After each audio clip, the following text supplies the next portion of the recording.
The Santa Barbara Foresters have once again hit the road, and they have traveled north to take on their rivals, the SLO Blues. Hello, Hunter Shoemake welcoming you on a beautiful evening in San Luis Obispo, California. Well, the Sturs are coming off a non-CCL win yesterday against the California Halos, but their last CCL game was right here at Sinsheimer Stadium against the SLO Blues on Sunday, and boy, was it a good one.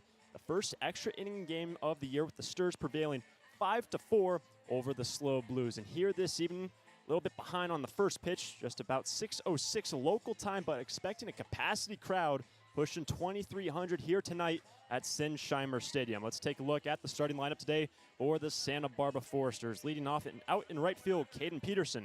To bat second in center field, Jonas Sebring. To bat third and in left, Will Rogers. In the cleanup spot, the DH, Jack Holman. Batting fifth and at second base, Nolan Souza. In the sixth spot, the shortstop, T.J. Pompey. To bat seventh and at first base, Johnny Rodriguez. In the 8-hole and catching, Ryan Taman. The 9-hole header and at third base will be Daniel Patterson. The starting pitcher today for the Sturs will be Peyton Gubler, the right-hander.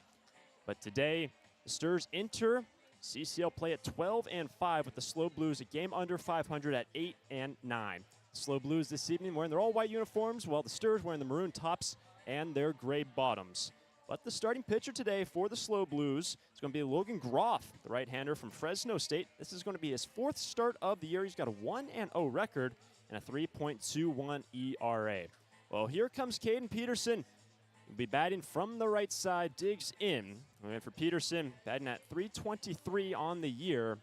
He takes a look at the man on the hill, Logan Groff, and he will stand in on a very beautiful day from SLO. Not a cloud in the sky, winds blowing from right to left, pole to pole. And Logan Groff, the right-handed pitcher for the SLO Blues, winds up the first pitch. Here it is, and Caden Peterson sees a fastball high in the zone for a strike, and we are underway. 0-1 to Caden Peterson. So Peterson in the leadoff spot today for Bill Pintard. Had an off day yesterday. Sees the 0-1 pitch, and Groff misses this time on a breaking ball away, 1-1. These two teams met up on Sunday. Phenomenal game. The Sturs prevailing 5-4 in 10 innings, a game that nearly stretched 4 hours. Leadoff man had a 1-1 count. Here's the pitch, and Peterson sends it over to the shortstop, and a diving play by the shortstop. Can he make the throw in time? It was a great throw, but safe. At first is Caden Peterson. Having to dive to his left was Jared Medham. A great play to prevent that ball from going into the outfield, but Peterson will reach base, beating out the throw, and it's a lead-off knock for the Santa Barbara Foresters. Good start today for the Sturs. That's going to bring up Jonas Sebring now, their leadoff man aboard, and that's something that the Sturs have been able to do quite well in recent games. And for Sebring yesterday, batted the third spot in the non-CCL game, not countable towards all stats and standings. But a man now at first, no outs just underway in the opening inning. Righty on righty, first pitch to Jonah, sees a fastball high and in, ball one. For Jonas Sebring, UC Santa Barbara Gaucho, batting at a 372 clip, trying to work around Caden Peterson, who is a very good runner. He's got 7 of 9 in terms of stolen bases, 2 attempts. Good leadoff at first. Here's the 1-0 pitch, and Sebring fouls it off over the first base dugout, and there's a first ball into a sea of bodies surrounding Sinsheimer Stadium. Got 5 rows of orange bleacher seats, all filled up, then a grass berm that surrounds those 5 seats, all elevated around the playing surface. Really not a seat to be had, expecting around 2,300 in attendance here tonight in SLO. The leadoff man is at first, no outs, and here comes a 1-1 pitch. I'll have to wait, check back to first base. Peterson scampered back, did not slide in, but he gets back no problem. So still a ball and a strike to the man batting at the 2 spot in the order today for the manager for the Sturs, Bill Pintard. Sebring stands back into the box. 1-1 count, another check back. This time sliding in head first is Peterson. A big plume of dust. We saw that all day on Sunday. Of course, watering down the infield for the start of the ball game, but still some of this infield dirt poached for water. Still a ball and a strike for Sebring. Here's the pitch, and Jonah looks to lay down a bunt. That takes him on the head. He tried to duck under it, and he trots back to the third base dugout. Okay, bends down, takes off the Evo shield off the left ankle, but he took that one off the helmet, trying to duck out underneath it when he was attempting to bunt. Here comes Bill Pintard, the manager. I believe that's the second time that's actually happened to Jonah, taking it off the helmet. Now the trainer appearing out of the first base dugout to see him down the first base line. Well, it's good to see Jonah okay, but he is hit, and this hit by a pitch is brought to us by Alta Orthopedic. Ouch, that looks like it hurt. This hit by a pitch brought to you by AltaOrthopedics.com. Got hurt? Call them. So Sebring, halfway down that first base line, was seen by the trainer and trots down the last half to first base. Good to see for Jonah, but the Sturs now have 2 aboard in this opening inning. And a big opportunity here for the Santa Barbara Foresters to strike first. The batter will be Will Rogers. So the last time he stood on this field, picked up the victory. The Swiss Army knife for the Santa Barbara Foresters pitched 3 1/3 to close out the ball game in extra innings on Sunday. Now batting out of the 3 spot for Bill Pintard. At second, Peterson, Sebring at first. Here's a first pitch to Will Rogers. Sees a fastball down the middle, strike 1.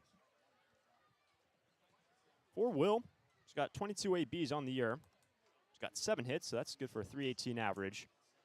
But been all over the field. He's out in left field today. We've seen him catch, DH. And he's also listed on the back end in the closer situation here today if needed. The 0-1. And a breaking ball is in there, 0-2 is a good delivery from Logan Groff, the starting pitcher today for the SLO Blues. And Groff has been one of the more consistent starters in the rotation this year for the Blues. 14 innings in the books for him. Only 5 walks and 15 Ks in his 14 innings. Looking for the first out of this opening inning. The 0-2 pitch. Both runners go swing and a miss. A throw down to second base. Did they get him? No. Very close on the play down to Sebring, stolen from first to second. Nearly a strike him out, throw him out, double play, but Rogers strikes out and Sebring into second safely. So 2 in scoring position. Peterson advances to third on the double steal, and here comes Jack Holman. 2 in scoring position, only a single out here in the opening inning. Really not the man you want to face. Holman entering today. His slash line, .500 average on base percentage, .622, slugging .781. Unreal numbers for Jack. First pitch, off speed, finds the upper half of the zone, 0-1. And Holman, he did play yesterday in the cleanup spot, went 1 for 5, but again, it was not a non-CCL game, so that did not count to the overall standings. Holman still sitting at a .500 average, over 30 ABs. 2 in scoring position, 1 out. Here's the 0-1 pitch, and Holman, he will get hit on the right side. No, he did not. And there was a little confusion. Looked like Holman didn't think he was hit. Just missing inside. He was trying to wave in the runner from third. Peterson held up out of the third, down the third baseline. So it just missed inside. Up here, I thought Holman was hit, but it will be just a ball in to even up the count, 1-1. To follow Holman will be Nolan Souza. But Holman looking to do some damage here in this opening inning. Trying to put out the Sturs on the right foot here in this night game in SLO. 1-1 pitch, and Holman taps it over to the second baseman, Braden Jeffries. Fields off 2 hops to throw to first in time, but a run will come in to score. Advancing from third is Caden Peterson, and Jack Holman does his job, puts a ball in play, and the Sturs now lead 1-0 on the sacrifice hit, driving in a run.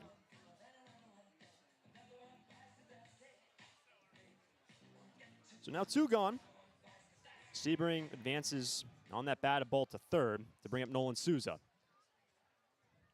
And Souza, left-handed batter, stands in for the first time today. A run in this opening inning. Sturs lead 1-0 over the Blues. Not forget, Sebring is at third, but now 2 gone. Here's the first pitch, and Souza sees a fastball in for ball 1. For Nolan, gone 8 for 34 his time here at Santa Barbara. 235 clip. Did not play yesterday, and a lot of the main starters that we typically see in the order did not play yesterday. Here's the 1-0, and Nolan will see a called strike, lower half of the zone, just clipping the corner on an off-speed pitch from Logan Groff.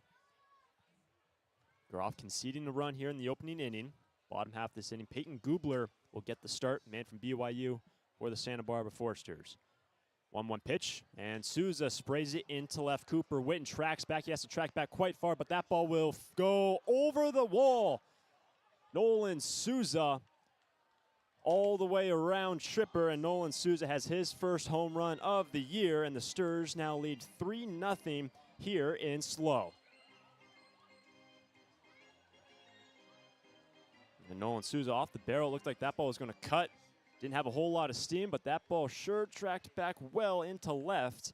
And the first homer of the year for Nolan 3-0 our score in SLO. So that's going to bring up TJ Pompey. Bases now clear.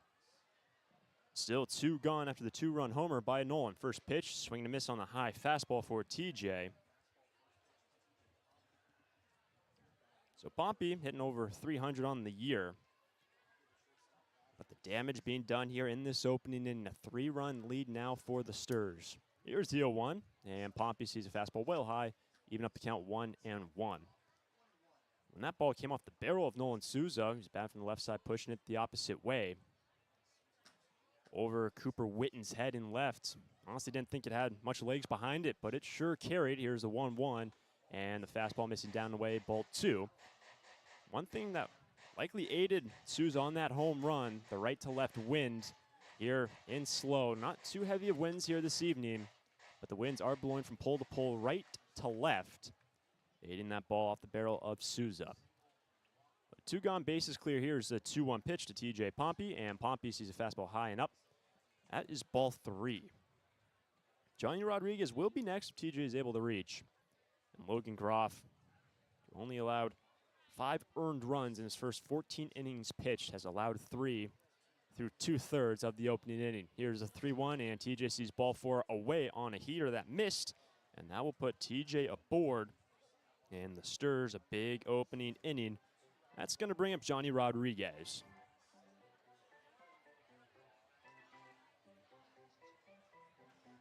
So for Johnny, that's from the left side.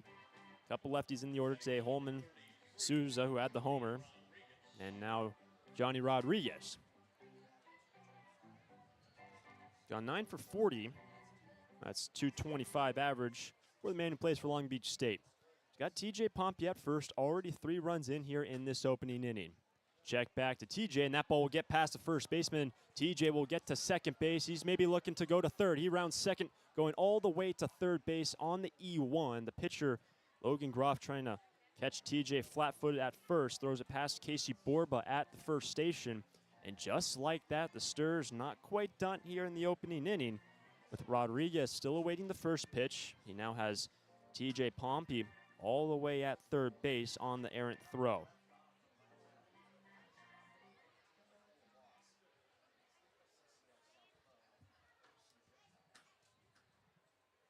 Logan Groff takes a moment, first pitch, and Rodriguez will see a fastball high, ball 1. Well, entering today for the Santa Barbara Foresters versus the SLO Blues, they are 3-1 in the 4 matchups against the San Luis Obispo Blues this season. Off to a great start here this evening. 1-0 pitch, and Rodriguez taps it down the first baseline, and it rolls past first base and foul ground for strike number 1.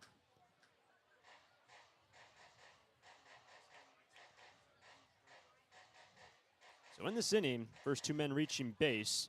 Jack Holman had a sacrifice hit to bring in Caden Peterson, but Nolan Souza, a 2-run homer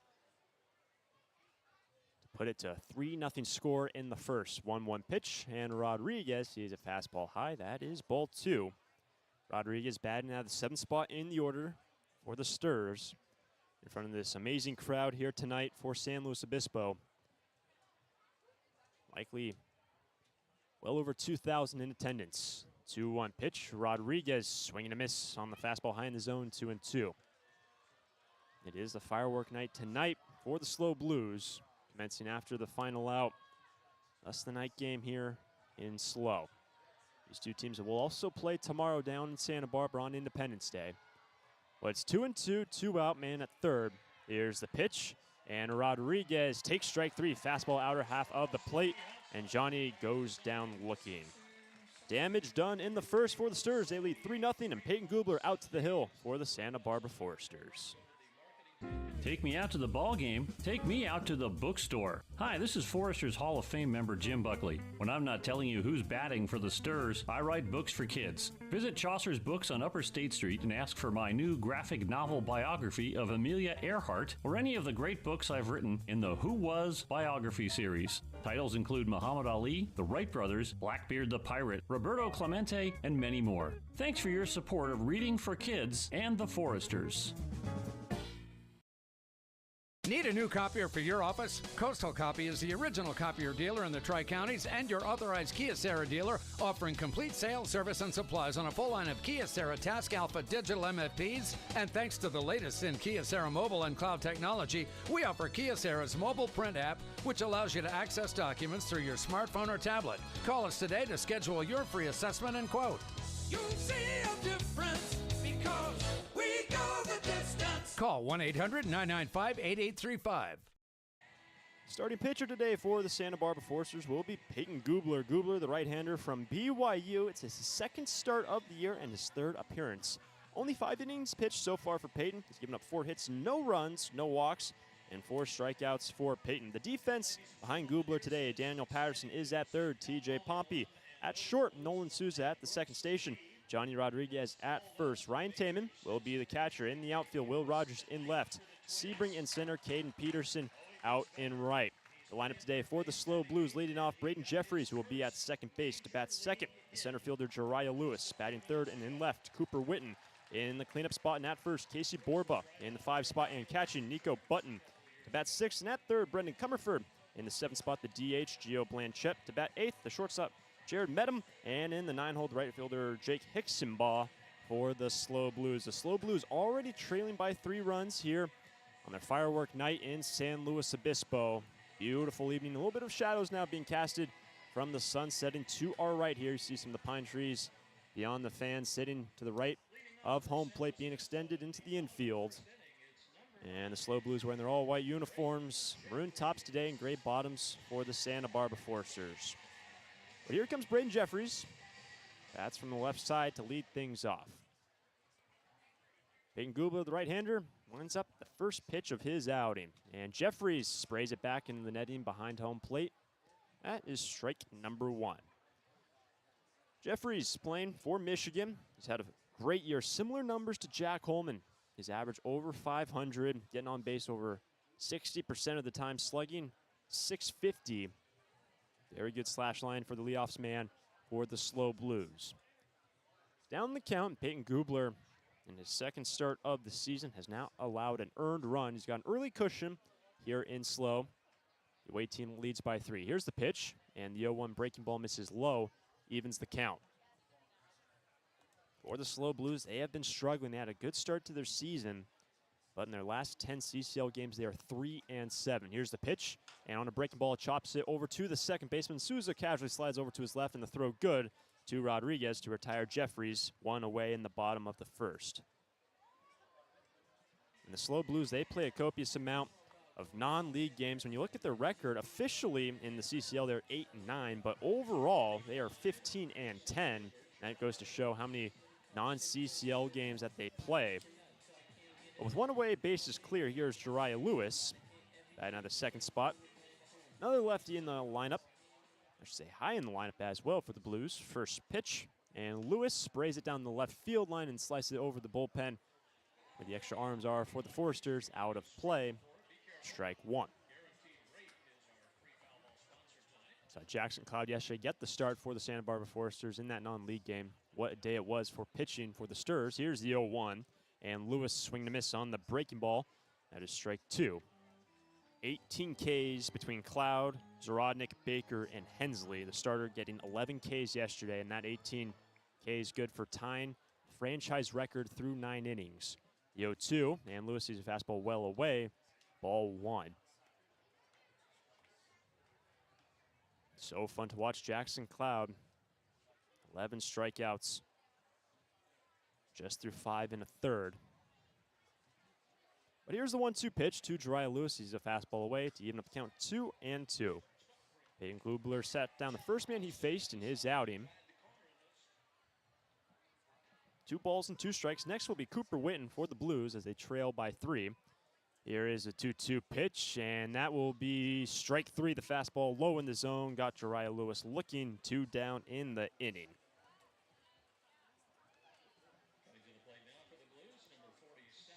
Two up, 2 down for Peyton Gubler, and that's going to bring up Cooper Witten, a left fielder for the SLO Blues.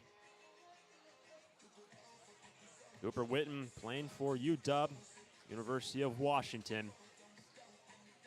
280 hitter on the season. But when you look at his slugging numbers.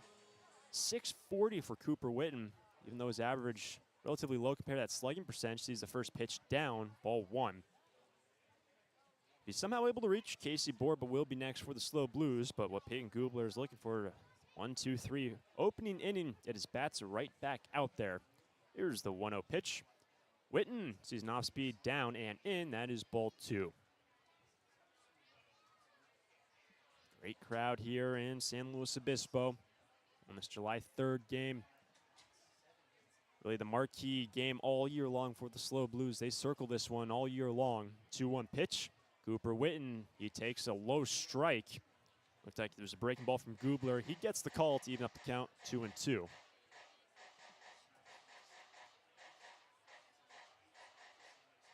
Check that was strike one, so now 2 balls and a strike. Here's the pitch, and Witten sees a fastball down and away for ball 3. Infield, playing dead away, but there is a large gap between the shortstop and the second baseman. 2 middle infielders are playing back at the outfield grass. Outfielders straight away. Here's a 3-1, and Cooper Witten checks swing. Did he go? Peeled down to the first baseman. No, he did not. That is a 2-out walk for Cooper Witten. Sees that breaking ball low, just able to lay off of it. And it's a base runner for the SLO Blues here in the first. That's going to bring up Casey Borba in the cleanup spot after the 2-out walk by Cooper Witten. The SLO Blues yesterday, they played the OC Riptide here at Sinsheimer Stadium. They lost 4-13. The OC Riptide currently in 3rd position in the CCL South at 11-7. A couple games back of Santa Barbara, currently 12-5.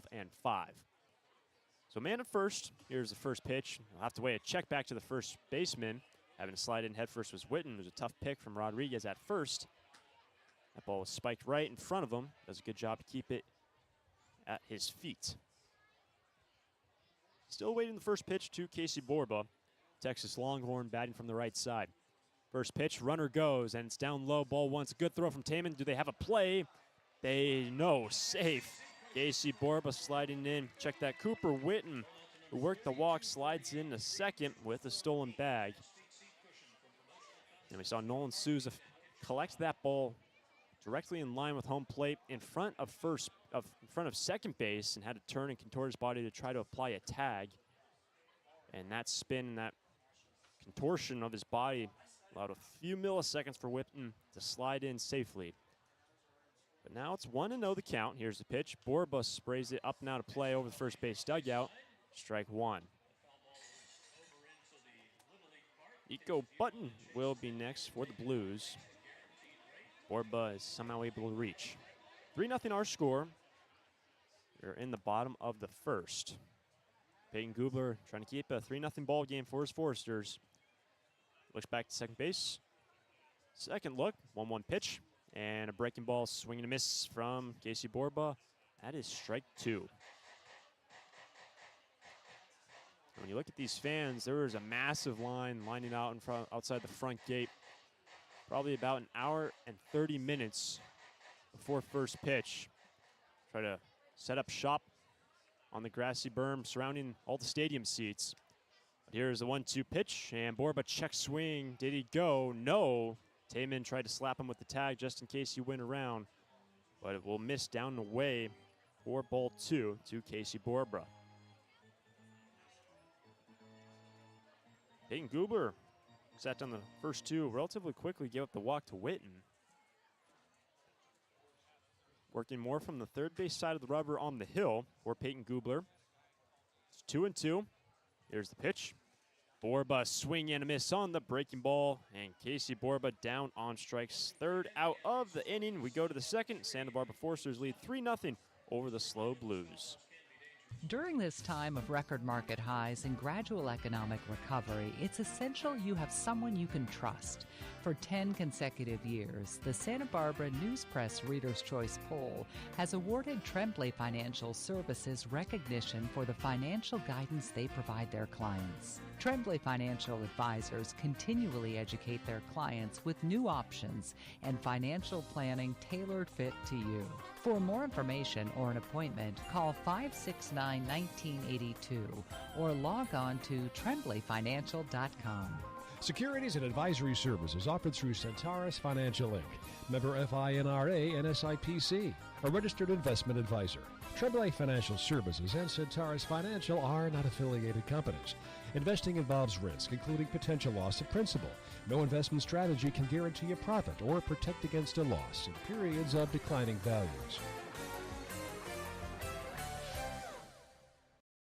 We're Tammy and Scott from Draftsman Ale Works here in Goleta, California. For me, making beer is a dream come true. Seeing the community come together in our brewery is a fantastic feeling. Community West Bank has trusted and believed in us from the very beginning. Not only have they helped us by getting to where we are today, but they're helping us lay a path for where we want to go. We count on them. The community counts on Draftsman Ale Works to bring people together. We're glad they count on us. Community West Bank, member FDIC. Second inning from San Luis Obispo, California. Taman, Patterson, Peterson coming up this inning. 8, 9, and 1 for the Santa Barbara Foresters. Here's Ryan Taman digging in for the first time to face Logan Groff. First pitch, and it's a fastball in there for a strike. 0-1. Taman, he's been the catcher as of late for the Santa Barbara Foresters. Had an off day yesterday. It was great to see Cooper Carter, our bullpen catcher, get the nod behind the dish in the non-league game. But here's the 0-1, and Taman up and into right field. Will stay in the yard. Hickson ball just has to track over a few steps to his left and makes the squeeze. And Ryan Taman retired after seeing 2 pitches from Logan Groff. Fly out into right, 1 away in the top of the second. Foresters leading 3-0 over the SLO Blues. It's going to bring up Daniel Patterson out of the 9th spot today.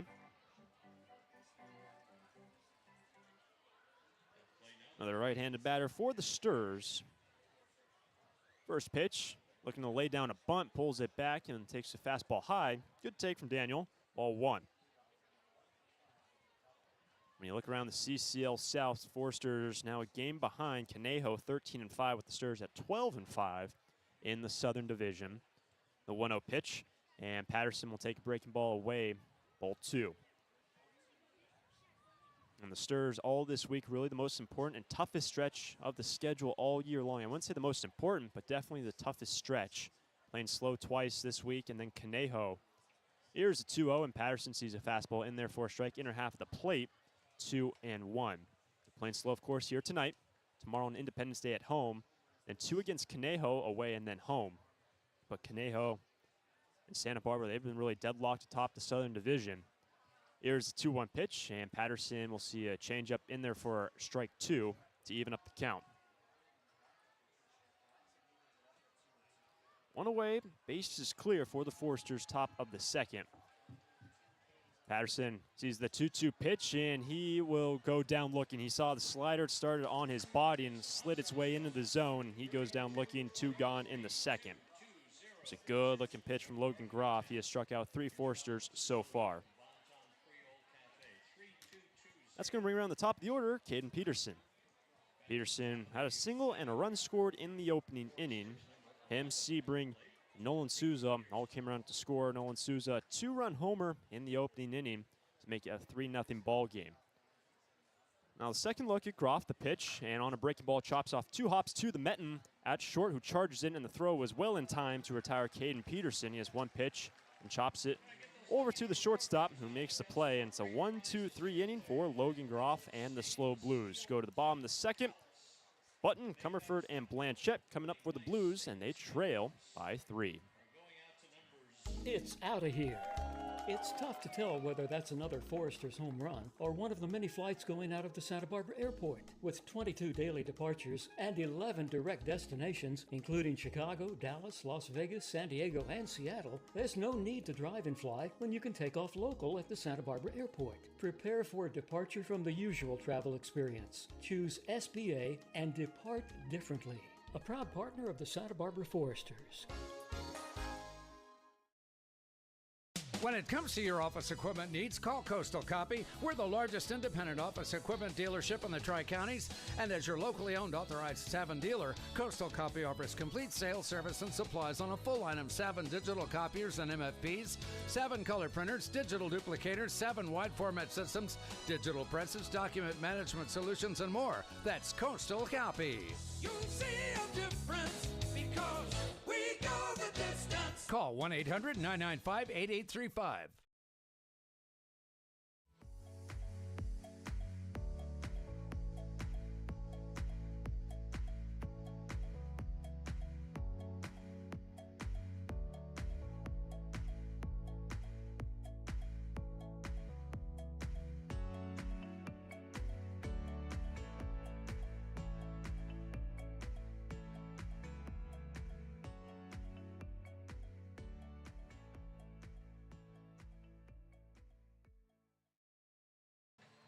Bottom of the second from Sinsheimer Stadium in San Luis Obispo, California. The SLO Blues, the home team, currently trail by 3. The Santa Barbara Foresters put up 3 in the opening inning. Nico Button, left-handed batter, will lead things off. And the first pitch from Peyton Gubler of this inning, and it was a fastball away, ball 1. When you look at the arsenal for Peyton Gubler, he's really got 3 that he works with: a fastball, slider, and a changeup. First pitch missing away. Here's the 1-0. And Button, we'll see another fastball down the way. There's ball 2. The fastball really sitting at right around 91 miles an hour, give or take, for Gubler. 2-0 pitch to the leadoff man, and Button will see it inside. He saw 2 away, and that one missing well in. That is ball 3. Gubler had to see 4 in the opening inning, give up a 2-out walk to Cooper Witten. Falls behind 3-0. Here's the pitch. And Button will see one right down the middle, another fastball, 3-1. Next will be Brendan Comerford, and then Gio Blanchette scheduled in this inning. 3-1 pitch. Button reaches for it over to the shortstop, and that is caught by TJ. The shortstop having to catch over, slide over to his right, makes a nice catch. Not quite laying out, but reaching for it, using all of his length to make that squeeze. The line out to the shortstop, Pompey. That ball looked like it might go over the glove. I think it was almost a little bit higher off the barrel from where we're sitting. But TJ is able to make the grab at short, backing up his third baseman, Patterson. So the leadoff man retired after being ahead 3-0. And now the first pitch to Brendan Comerford. He will take a fastball strike, 0-1. Great defensive plays from TJ. He's been really locked in at shortstop in recent memory. The 0-1 pitch. And Brendan Comerford, seeing off speed, missing high, even up to count 1-1. Brendan Comerford is at third base defensively. One away, base is clear. Here's a pitch, and Comerford slices it out of play. Overall, the fans and over everything here in the stadium, and out of play, strike 2. You look at the American flag, dead away beyond the 395 marker in center field, currently blowing right to left. Gentle breeze. Now the 1-2 offering, and Comerford reaches for it, grounds it over to short. TJ Pompey charges in, holds his ground, fires, and the throw in time. Brendan Comerford grounds out. 6-3, 2 gone in the inning. TJ Pompey are responsible, both outs so far in this second inning, to bring up the DH, Gio Blanchette, batting now the 7th spot in the order. Blanchette undecided where he's going next in terms of collegiate baseball. Standing in, first pitch, he jams his jam towards the hands and fouls it just on top of the on-deck circle to the right of home plate. Strike number 1. The only man to reach base so far today for the Blues was Cooper Witten in the opening inning via a walk. 2 gone. Here's the 0-1 pitch. Blanchette sees a fastball in there, 0-2. Looking at that fastball as well from Peyton Gubler, over the 2-seam action, has a little bit downward movement. Call it a sinker, if you will. The 0-2 pitch, and Blanchette sees it down, 1-2. Shadows getting just a little bit longer here in San Luis Obispo. Extending it right to left in the infield. 1-2 pitch, and Blanchette just taps it. Foul down the first baseline. It looked like it went off his right leg. Rolled halfway down the first baseline, but foul off his body. So with 2 gone, it remains a ball and 2 strikes for the DH. Sturs leading 3-0. Nolan Souza had a 2-run homer in the opening inning to extend the 1-0 lead to 3-0. 2 gone. Here is the 1-2 pitch, and Blanchette sees it high, 2-2. Looked like the changeup took a little something off his fastball. 2-2. Gubler snaps back, and here's the 2-2 pitch, and that is in there for strike three. The slider that time from Peyton Gubler. 3 up, 3 down in the second. We go to the third. Santa Barbara leading 3-0 over the SLO Blues.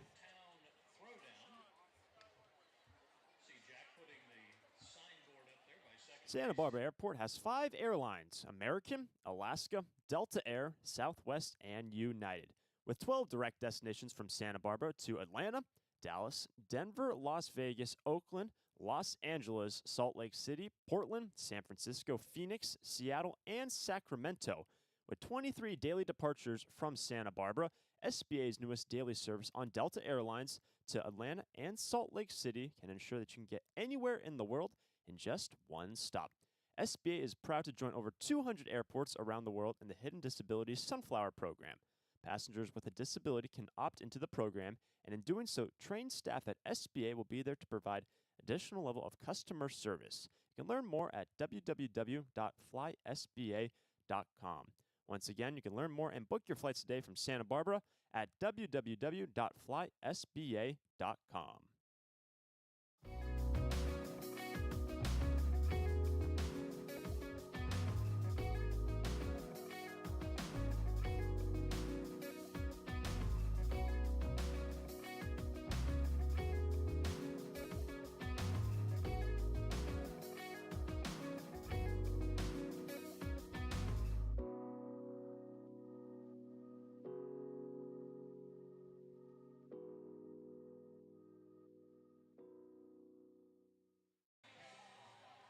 To the third inning from San Luis Obispo. Jonas Sebring, Will Rogers, and Jack Holman due up in this inning for the Sturs. They lead 3-0 with Logan Groff remaining on the bump for the SLO Blues. Sebring batting from the right side. He was hit first time up and also came around to score.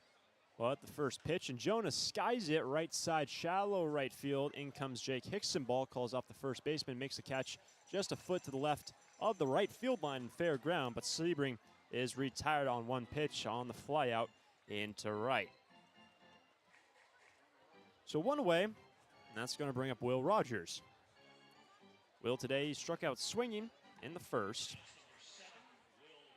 In terms of pitching today, well, we saw him on Sunday, what he did here at Sinsheimer Stadium, locking down that game. Picked up the victory in extra innings, going to 3 1/3, only allowing a single hit.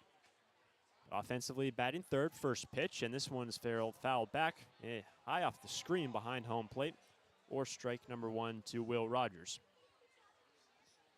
He's out in left field today. And he stands in one away, and the base is clear. His team leading by 3 in the third. Groff coming set. Here's the pitch, and this one is grounded right back to the mound. It's a line out right back to the pitcher.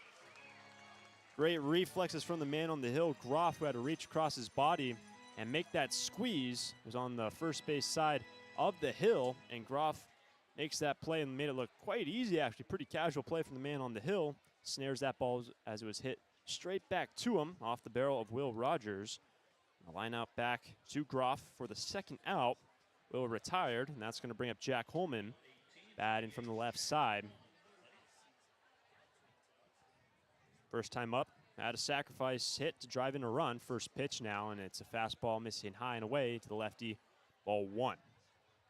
So 2 quick outs from Logan Groff after he had struggled in the opening inning, but found his footing in the second. He is retired now 6 straight.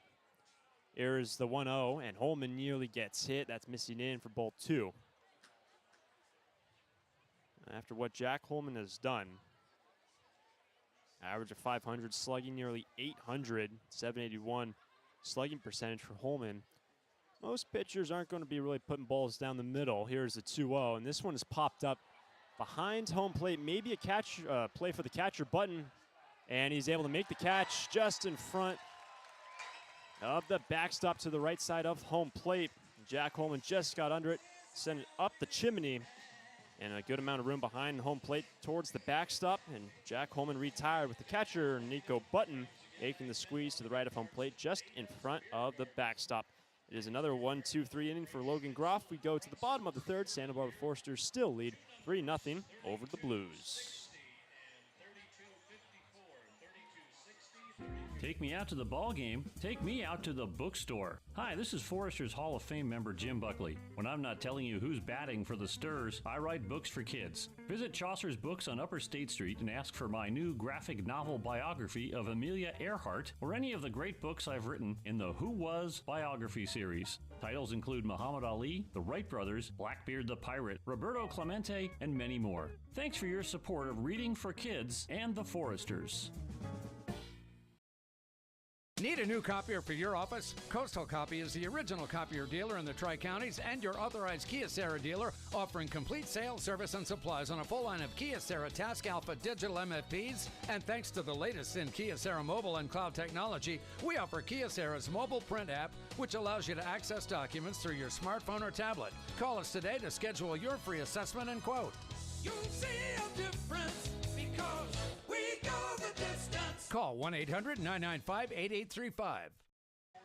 Well, in this ball game, we go to the bottom of the third. Santa Barbara leading 3-0. We've seen a couple runs batted in. Those runs batted in brought to us by Gold's Gym. Gold's has 3 locations in Santa Barbara and Goleta, where the Sturs train to win. And 2 of those RBIs courtesy of a home run by Nolan Susan. That home run is brought to us by Santa Barbara Airport. We're sponsoring that Foresters home run. You can always get home with Santa Barbara Airport. Peyton Gubler back out on the hill for his 3rd inning. He's going to face 8-9-1 against the SLO Blues. Jared Medham will stand in for the first time today. Only 1 blemish on Gubler's scorecard so far. He's given up a walk and with 2 outs in the opening inning. Everyone else retired. First pitch now to the shortstop, Medham. And it's a fastball right up the middle, and that is a base hit. And a leadoff hit for the SLO Blues to kick off the 3rd inning. So Medham aboard. Now bring up the 9-hole hitter, Jake Hicksonbaugh. Second base runner of the day for the SLO Blues. Hicksonbaugh playing for Monterey Peninsula College. The 9th spot in the order and bats from the left side. Santa Barbara leading 3-0, but the leadoff man aboard for the first time for SLO. First pitch to Hicksonbaugh. Here it is. Hicksonbaugh will see a fastball in the strike zone for strike number 1. SLO Blues struggling as of late. Lost yesterday to the OC Riptide. Lost on Sunday to the Sturs. 3 of their last 7. I should say 3 and 7 in their last 10 games. Check back to first base in safely. That first slide from Jared Medham. Remains no balls and a strike to the 9-hole hitter. Peyton Gubler, again working from the 3rd base side of the rubber. In front of a very nice crowd here at Sinsheimer Stadium. Check back again to the man at first. Medham in safe. At first slide yet again, still waiting the 0-1 pitch to Jake Hicksonbaugh. And Gubler coming set from the belt. Here's the pitch and the 0-1, and that is a check swing. And actually, did it hit his hand or did it go off the end of the bat? Like it went off the knob of the bat for Jake Hicksonbaugh. That will be strike 2. A little bit unlucky. He checked his swing and pulled it back, and looks like it either got the knob or just on top of his hands as it rolled down the 3rd baseline off the bat with the left-handed batter. Man at first. It's now 0-2 to Hicksonbaugh. Here's the pitch, and Hicksonbaugh will fight it off down the left field line and actually fall down right in front of Forster bullpen down that left field line. Means 0-2 for the 9-hole hitter. Peyton Gubler again, his 2nd start of the season, only tossed 5 innings entering today. He's done very well to start his season. And first, we'll have another check back to him. At first base, sliding in head first, no problem, is Jared Medham. And for Medham, he hasn't stolen any bases on the year, but Gubler keeping very close tabs on him.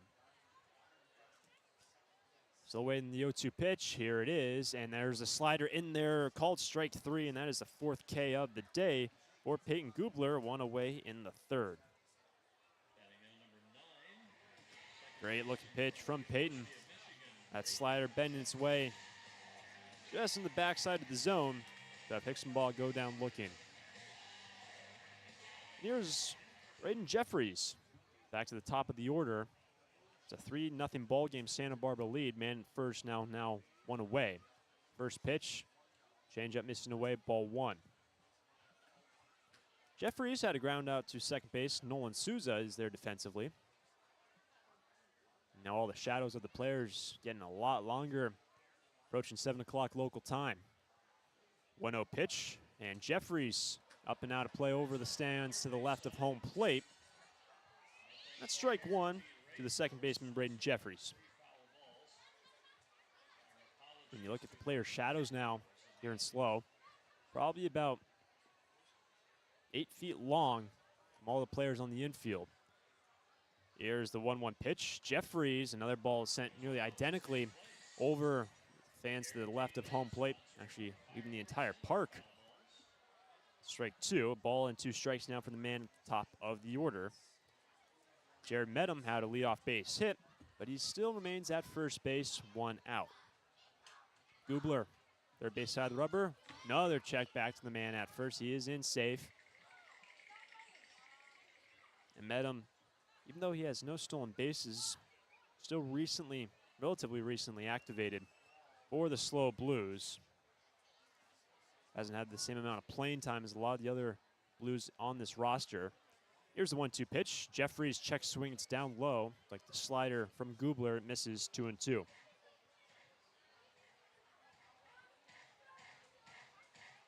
Still in the early goings of this ball game, but tomorrow these two teams will meet down in Santa Barbara. Gubler winds up the 2-2 pitch. Here it is, and it clipped Braden Jeffries. He tried to spin out of the way of it from the left batter's box, and he will limp slowly down that first baseline. It looked like it clipped him on his right hamstring or right quad as he was trying to wildly spin away from it. And that's going to put 2 aboard here in the third, and a chance for the Blues with now a man in scoring position to cut into their 3-run deficit that the Stars collected in the opening inning, putting up all 3 runs in the first frame. So Jeffries reaches for the first time. He's hit. That's going to bring up Jariah Lewis. Another batter bats from the left side. 3 straight now against Peyton Gubler. Looking to keep it a 3-run ball game with his team on top. We are in the bottom of the third. Look back to second. First pitch, and Jariah Lewis looks to lay down a bunt. It's a foul ball right in front of the mound, right in front of the plate, pardon me. Ryan Taman scooped that ball up off 1 hop and was lucky to gun down Jeffries at second, but that ball, like it went off the left foot of Jariah Lewis looking to square around a bunt. So Lewis showing his cards is now just a strike with 1 out in this inning. Trying to advance the base runners both into scoring position with Cooper Witten on deck. Will he square around again? Here's the pitch. No, he will not. He swings, and this one's high hopper over to the mound. Off the mound is the pitcher, Gubler, and the throw over to first was in time. Gubler fielded that ball probably 3 yards to the right of home plate on the first base side of the park. It was a big high hop that was spiked in the dirt from Jariah Lewis. It was caught cleanly, and the throw to Johnny Rodriguez was in time to retire Jariah Lewis. But he does his job and advances both runners into scoring position.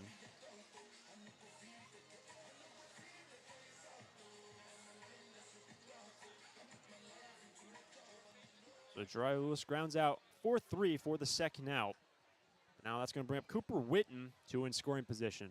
First pitch is in there for a strike on a slider from Gubler.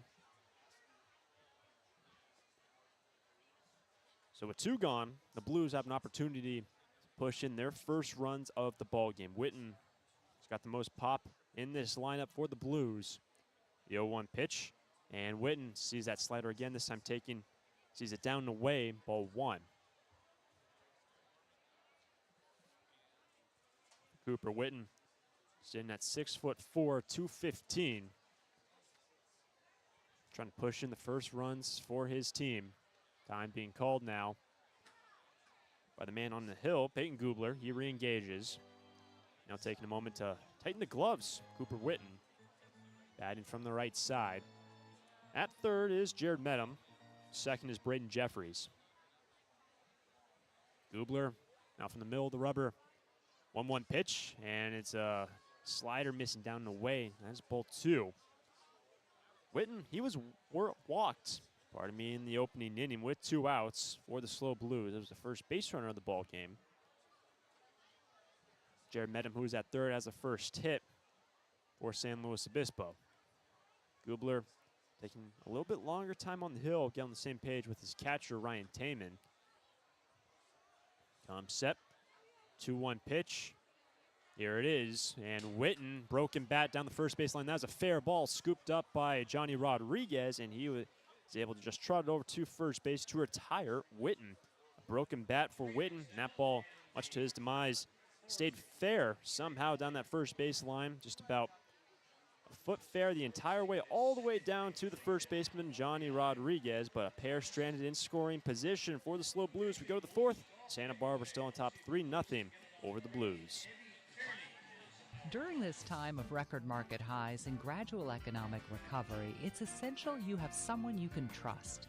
For 10 consecutive years, the Santa Barbara News Press Reader's Choice Poll has awarded Tremblay Financial Services recognition for the financial guidance they provide their clients. Tremblay Financial Advisors continually educate their clients with new options and financial planning tailored fit to you. For more information or an appointment, call 569-1982 or log on to tremblayfinancial.com. Securities and advisory services offered through Centaurus Financial Inc., member FINRA and SIPC, a registered investment advisor.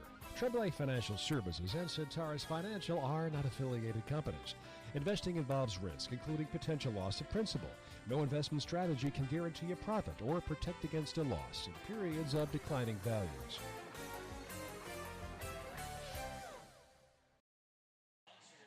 Fourth inning from SLO. Nolan Souza, TJ Pompey, Johnny Rodriguez up next for the Santa Barbara Foresters, and they lead 3-0 over the SLO Blues. It's 5, 6, and 7 coming up for Bill Pintard and Santa Barbara. All their runs coming in the opening inning. 3 runs. Caden Peterson, a leadoff single. He scored. Sebring scored. Thanks to Nolan Souza, who had a 2-run homer. So Holman drove in a run before that home run. So Souza, who will lead things off, already has the home run back in that opening inning.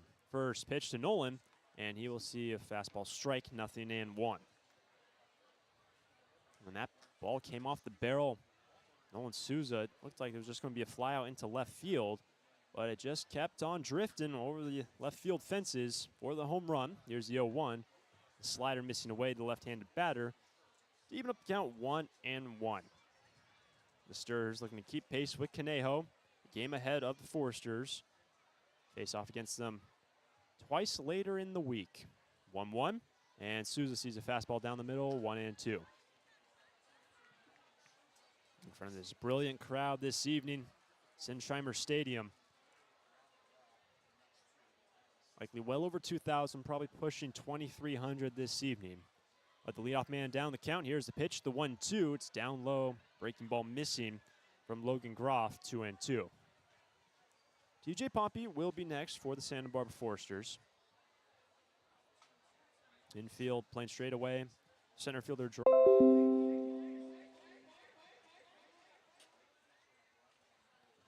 So Nolan Souza leading things off in the 4th.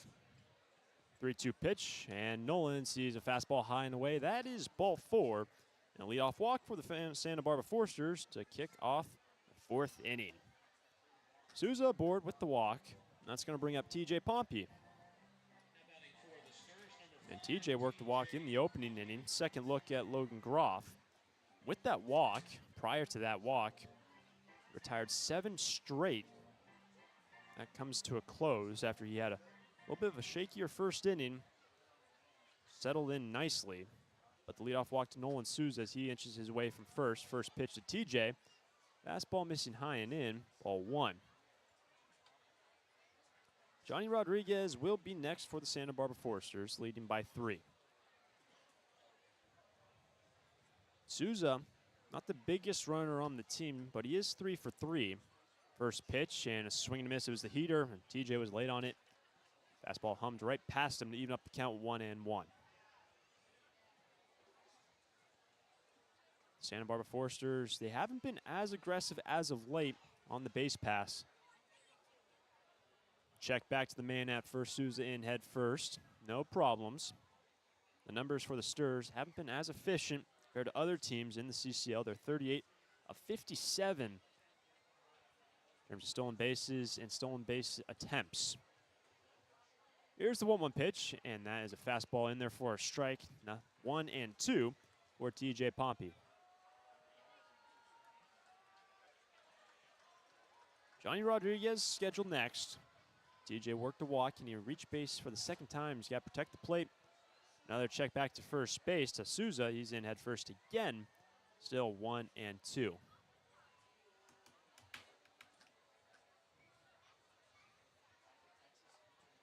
And Logan Groff working from the middle of the hill. 1-2 pitch, and TJ foul tips it back into the glove of Nico Button. TJ Pompey goes down on strikes, swinging on the breaking ball from Logan Groff. One away in the fourth. Fourth K of the day for the right-hander from Fresno State, and the starter for the SLO Blues. Now enter Johnny Rodriguez. Batting from the left side. He was a strikeout victim himself in the opening inning. Went down looking. Can you work around Nolan Souza, who's still at first after the leadoff walk? He goes. The pitch misses for a ball. Souza sliding into second, and he is safe. So a stolen bag for Nolan Souza, his fourth of the year. Souza, after taking a lot of throws over from the pitcher to the first baseman, keeping tabs on him, likes to go on the first pitch to Johnny Rodriguez. So now a man in scoring position, only a single out. A ball and no strikes for Rodriguez. Groff regathers himself, looks back to second. 1-0 pitch, and Johnny taps it over to the shortstop. He had to make a jumping play after a weird hop, but the throw in time to retire Rodriguez. He does his job to advance Souza, but 2 gone. And that ball was a 2-hopper over to the shortstop, Jared Medham. That ball bounced right in front of him and took a very big hop, and he had to jump, sprawl out, and grab that glove up to that baseball. It's a great play from Jared Medham at short. So he took that weird hop in front of him, and he makes the play over to first to retire Rodriguez. But now here's Ryan Taman. There's a fly out to right today. Nolan Souza at third. First pitch is in there for a strike. It's a fastball from Logan Groff. 0-1. Sturs leading 3-0, top of the fourth. The 0-1 pitch, and Taman swing to miss ahead of it on the breaking ball. He's quickly down 0-2. Taman has gone 3 for 24 this season. The 0-2 pitch, and Ryan sees a breaking ball down in the opposite batter's box. Get himself back in the count, still a ball and 2 strikes, having to protect here. Top of the fourth, 2 out. Souza is at third. Trying to push in the 4th run of the ball game. He's able to put something in play.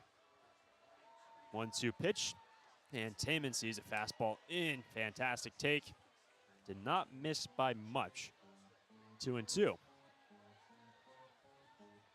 Shadows continuing to get longer. Now the shadows of all the infielders, depending where they're standing, 10 to 15 feet. Here's the 2-2. Check swing. Did he go? First base umpire says he did. And Ryan Taman could not lay off the breaking ball. He goes down swinging to end the inning.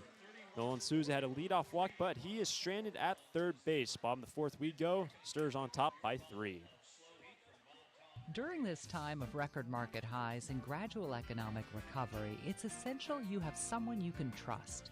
For 10 consecutive years, the Santa Barbara News Press Reader's Choice Poll has awarded Tremblay Financial Services recognition for the financial guidance they provide their clients. Tremblay Financial Advisors continually educate their clients with new options and financial planning tailored fit to you.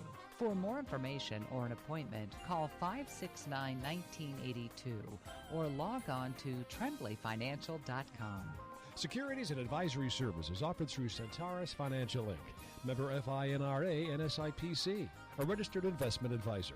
Tremblay Financial Services and Centaurus Financial are not affiliated companies. Investing involves risk, including potential loss of principal. No investment strategy can guarantee a profit or protect against a loss in periods of declining values.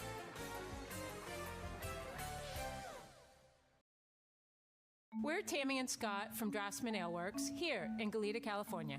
For me, making beer is a dream come true. Seeing the community come together in our brewery is a fantastic feeling. Community West Bank has trusted and believed in us from the very beginning. Not only have they helped us by getting to where we are today, but they're helping us lay a path for where we want to go. We count on them.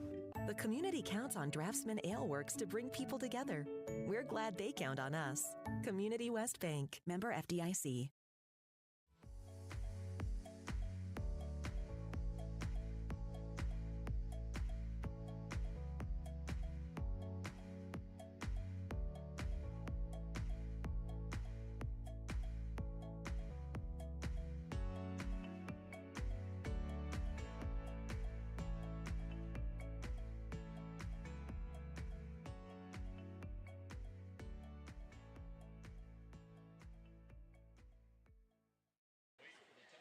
Peyton Gubler remains on the hill going to the bottom of the fourth inning. Santa Barbara lead 3-0 over the SLO Blues with the heart of the order coming up. Casey Borba, right-handed batter, will lead things off against Peyton. So Peyton working from the middle of the rubber. Lines up the first pitch to Casey Borba. Borba sees a slider and it will miss inside, ball one. Borba today, strikeout victim against Peyton. Peyton has 4 Ks on his ledger so far today.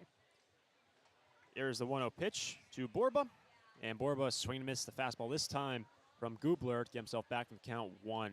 The Stars looking to keep their momentum rolling. They have won 5 straight CCL games, and overall they have won 7 straight contests. Here's the 1-1. This one's grounded over to short. TJ Pompey just a few steps forward, and the throw in time, but pulls the first baseman off the bag, but still able to apply the tag.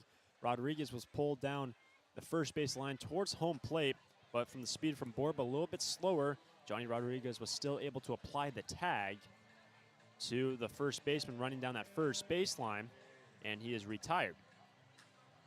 So no harm, no foul on the throw from TJ. A little bit off its mark, but Johnny Rodriguez still able to make the play at first. Pitch, miss on a slider into the left-handed batter, ball one. Button had a line out to short, first time through. Now head in the count. Here's a 1-0 pitch. And Button will see a fastball in, ball 2. SLO Blues only had 1 knock so far. The leadoff man had it in the last inning. Here's the 2-0 pitch. And Nico Button swing and a miss. That is on the fastball, strike 1. Nico Button plays for Cal. Good on base percentage on the year. Here's the 2-1, and that slider finds the outer half of the plate to even up the count at 2. And when you look at the SLO Blues as an entire team, average of 236, on base percentage of 348. Here's the 2-2, and it's peppered all down the left field line out of play. Remains 2-2. And we contrast those numbers to the Foresters as a team, 269 average, 400 on base percentage for Santa Barbara. Looking for some more runners are the Blues, but here's the 2-2 pitch, and Nico Button sees change up missing away, full count. Peyton Gubler has done very well in his second start of the season. Prior to today, only 5 innings pitched, and here's the 3-2, and it's over to the shortstop, Peyton. TJ Pompey tries to make the play, but trying to climb the ladder in front of him was Daniel Patterson. So Patterson, that ball was sent towards the left side of the infield. TJ Pompey looked like was going to be the man trying to make the play. He had a range well to his right, but that ball was kind of flared up, and Daniel Patterson tried to make the jumping catch. It went in and out of his glove. If he would have left it, likely TJ Pompey backing him up down that third baseline would have been able to squeeze that ball. It would be an infield single for Nico Button with 1 away. It was just kind of flared up off the hands, but here's Brendan Comerford. First pitch, and Comerford nearly gets clipped, and sliding to his left is Ryan Taman to keep the ball in front of him. It's ball 1. So again, Patterson tried to make that jumping catch on that ball, flared up, really just fluttered. It had some considerable hang time, which allowed TJ, the shortstop, to slide all the way over, essentially behind his third baseman. But here's the 1-0. There's a fastball down the middle to Brendan Comerford to even the count.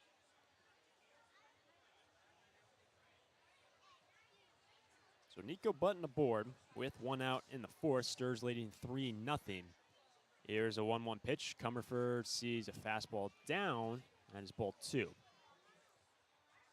Peyton Gubler here this afternoon. Of course, he's only thrown 5 innings so far in his 4th inning. Look forward to other pitchers in this ball game. Here's the 2-1 pitch, and this one's up and out of play just to the right of the press box, out of the entire stadium for strike 2.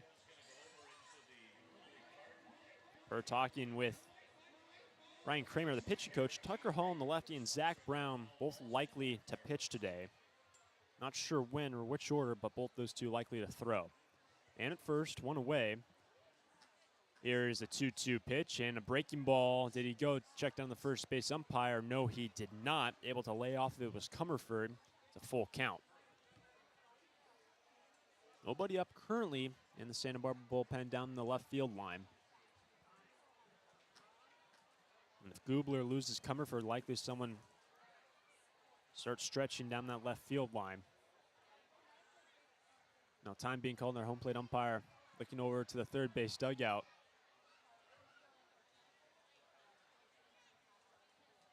Remains 3-2.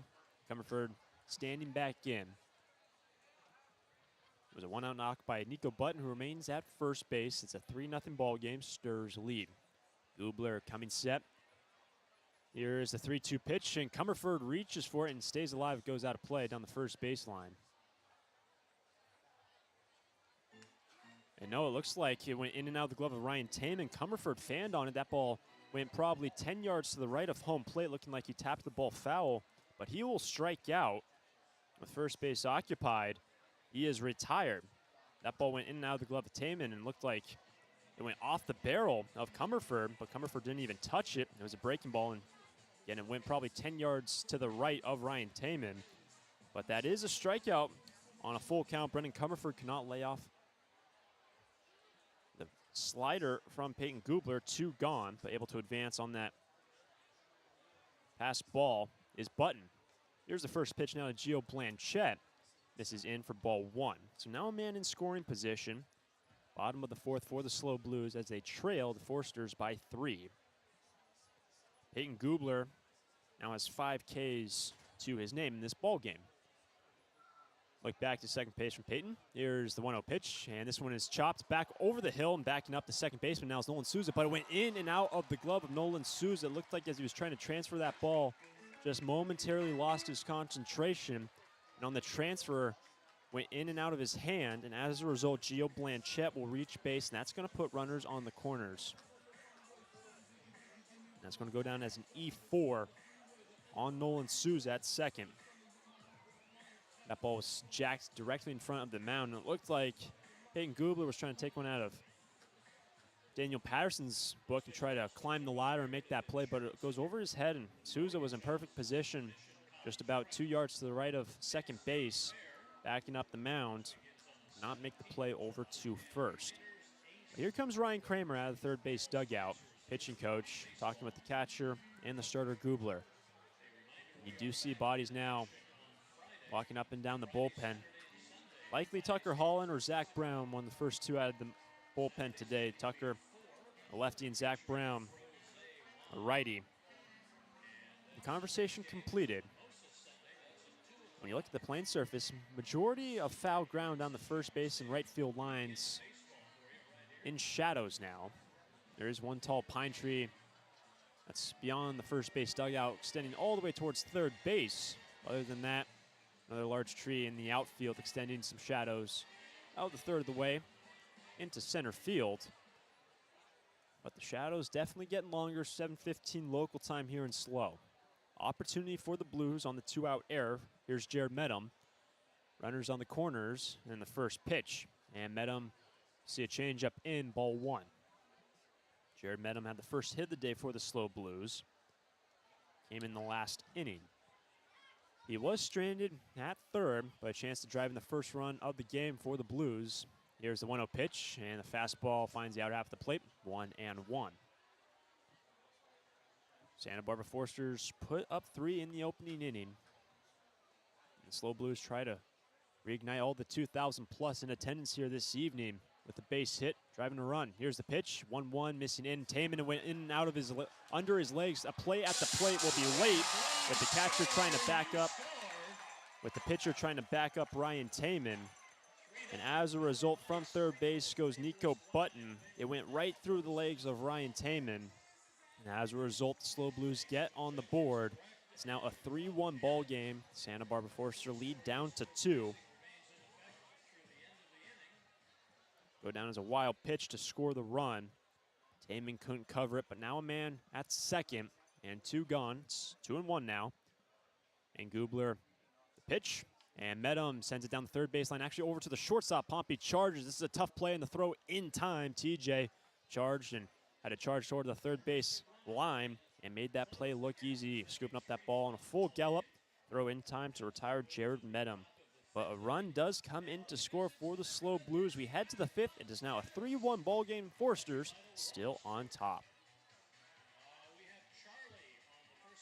Santa Barbara Airport has 5 airlines: American, Alaska, Delta Air, Southwest, and United, with 12 direct destinations from Santa Barbara to Atlanta, Dallas, Denver, Las Vegas, Oakland, Los Angeles, Salt Lake City, Portland, San Francisco, Phoenix, Seattle, and Sacramento. With 23 daily departures from Santa Barbara, SBA's newest daily service on Delta Airlines to Atlanta and Salt Lake City can ensure that you can get anywhere in the world in just one stop. SBA is proud to join over 200 airports around the world in the Hidden Disabilities Sunflower Program. Passengers with a disability can opt into the program, and in doing so, trained staff at SBA will be there to provide additional level of customer service. You can learn more at www.flysba.com. Once again, you can learn more and book your flights today from Santa Barbara at www.flysba.com. I'm Eric Onen, CEO and Managing Director of Santa Barbara Airbus. Santa Barbara Airbus is all about the customer experience. Having your customers count on you. It's because people recognize that you're there when you need them. One of the early challenges for our business was equipment financing. Community West Bank has always found a way for the terms and conditions to work for us and for them. I count on Community West Bank. The community counts on Santa Barbara Airbus to keep them moving. We're glad they count on us. Community West Bank, member FDIC. We head to the 5th inning, and the 5th inning brought to us by Finney's Craft House. Finney's is located on Lower State Street in Santa Barbara and is a great place for Forester fans to gather before or after any Forester's home game. That is Finney's Craft House on Lower State Street. Well, a run in the bottom of the 4th for the SLO Blues. And there was a change in the scoring on that, what we said was an error on Nolan Souza to extend the inning. Official score here in SLO gave it a hit to Gio Blanchette. He was stranded at first base, but no error on Nolan Souza. But leading off will be Daniel Patterson at the 9th spot. Logan Groff remains in the ball game now in the 5th. First pitch, and it's a fastball over, grounded to the shortstop. Medham fields it, and a couple pumps over to first in time. And Daniel Patterson sees one pitch and grounds it over to the shortstop, Medham. One pitch and one out for Logan Groff and the Blues. It's a 3-1 game. That's going to bring around the top of the order, Caden Peterson. Peterson today's 1 for 2. Base hit in the opening inning, a run scored, then a ground out to shortstop in the 2nd. His 3rd look at Logan Groff remaining in this ball game. One away, and the base is clear. Here's the pitch, and Peterson sees an off-speed in there for strike 1. The Santa Barbara Foresters looking to capitalize on a struggling SLO Blues team and keep pace with the Conejo Oaks, who are atop the CCL South. The 0-1. Peterson sees a fastball down the way, actually gets past the catcher Nico Button. No one on base. That is ball 1. And it was Nico Button, the catcher, who scored the opening run for the SLO Blues, had a 1-out knock and came around on the wild pitch to score. 1-1, and Caden Peterson sees a breaking ball in there for strike 2. Looks like he wanted to give it a rip, checks his swing, had a little bit of a hiccup in that swing. Now 1-2. Jonas Sebring will be next here, top of the 5th. 1-2 pitch, and Peterson drills this one into left. Going back is Witten. He'll stay in the yard. Witten has to readjust and makes the squeeze out and left. 2 down in the 5th. And after that, Nolan Souza home run in that opening inning, which looked like that ball was going to be almost more in shallow left field, but ended up going over the left field fence. With the winds coming off the right, you never know what balls hit in the left field. They sure carry here at Sinsheimer Stadium. But 2 gone to bring up Jonas Sebring. He's reached once when he was hit, and also a run scored. Since then, a fly out to right, which was in the 3rd.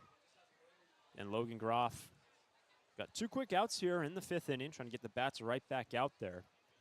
Santa Barbara leads 3-1. First pitch, fastball's in there for a strike. Actually, the upper half of the zone to Jonah, 0-1. The 5th time the Blues and the Foresters meeting this season, as the 0-1 to Sebring misses well away on a fastball. Ball 1. They'll have their 6th meeting tomorrow, and they'll play in the final week of the regular season on the 18th and 19th of this month. 8 times these teams meeting each other. Stars currently best in the Blues.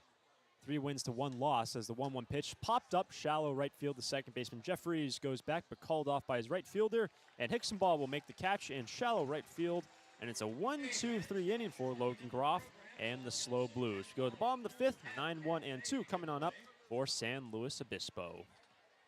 I'm Eric Onen, CEO and Managing Director of Santa Barbara Airbus. Santa Barbara Airbus is all about the customer experience. Having your customers count on you. It's because people recognize that you're there when you need them. One of the early challenges for our business was equipment financing. Community West Bank has always found a way for the terms and conditions to work for us and for them. I count on Community West Bank. The community counts on Santa Barbara Airbus to keep them moving. We're glad they count on us. Community West Bank, member FDIC. When it comes to your office equipment needs, call Coastal Copy. We're the largest independent office equipment dealership in the Tri-Counties, and as your locally owned authorized Savin dealer, Coastal Copy offers complete sales, service, and supplies on a full line of Savin digital copiers and MFPs, Savin color printers, digital duplicators, Savin wide format systems, digital presses, document management solutions, and more. That's Coastal Copy. You'll see a difference because we go the distance. Call 1-800-995-8835. I'm Eric Onen, CEO and Managing Director of Santa Barbara Airbus. Santa Barbara Airbus is all about the customer experience. Having your customers count on you. It's because people recognize that you're there when you need them. One of the early challenges for our business was equipment financing. Community West Bank has always found a way for the terms and conditions to work for us and for them. I count on Community West Bank. The community counts on Santa Barbara Airbus to keep them moving. We're glad they count on us. Community West Bank, member FDIC. We head to the bottom of the 5th inning. Jake Hicksonball will lead things off for the SLO Blues, and Peyton Gubler remains in the ball game, the starting pitcher today for the Santa Barbara Foresters. And let's not forget this 5th inning is brought to us by Finney's Craft House on Lower State. Great place to gather before or after any game. First pitch looks to lay down a bunt, pulls it back and takes a strike. It was a fastball from Gubler. Hicksonball striking out looking against Peyton earlier in the ball game, trying to lay down a bunt in the 9th spot in the order. Gubler from the middle of the rubber sends in the 0-1 pitch, and Hicksonball flares up and out of play over the third base dugout. Completely out of the stadium, strike 2. Hicksonball batting from the left side. Trying to reach base. The lamp to turn over. Here comes the 0-2 pitch. Hicksonball reaches for a ball, lays off of it. Did he go? Down the third base umpire, no. So it's ball 1 with Peyton Gubler back out in this ball game. The Stars leading 3-1. Trying to get him in line for the victory this evening. He's thrown very well the first 4 innings. Here's the 1-2 pitch against the leadoff man, and Hicksonball will take strike 3. The slider in there, and that is the 6K of the day for Peyton Gubler. Hicksonball goes down looking for the 2nd time today. If I'm not mistaken, that slider in the 3rd got him looking. Same pitch that Gubler just went back to retire the 9-hole hitter. He's going to bring around top of the order. Braden Jeffries stands in again from the left side. Base is clear, 1 out. Stars leading by a pair of runs. First pitch, and Jeffries sees a fastball away. Braden today ground out to second. He was hit by Peyton Gubler in the 3rd. It looks like it is Zach Brown warming in the bullpen as the 1-0 pitch, and this one's sent down the left field line, pardon me. Jammed towards the hands off the bat of the left-handed batter. Just kind of fluttered in the air. Ends up trickling all the way down into the corner, but well foul, strike one. Jariah Lewis will be next for the Blues. It's actually 3 lefties scheduled in this inning for Gubler. He sat down the first one. There's the 1-1 pitch, and Jeffries sees a fastball down the pipe, 1-2. And will Peyton Gubler try to go to that backdoor slider here? That's what he got Hickson ball looking with the last batter he faced. With 1 out, bottom 5th. Here's the 1-2 pitch, and Jeffries does see that slider, but misses down and in, down and away, 2-2. Jeffries still having to protect here. One away. Here is a 2-2 pitch, and the fastball was in. Looked like he almost had a swing. He was able to lay off of it as he was trying to get his legs out of the way from getting hit. Looked like the barrel started to come around. He's able to lay off of it. It's a full count now. Jariah Lewis next.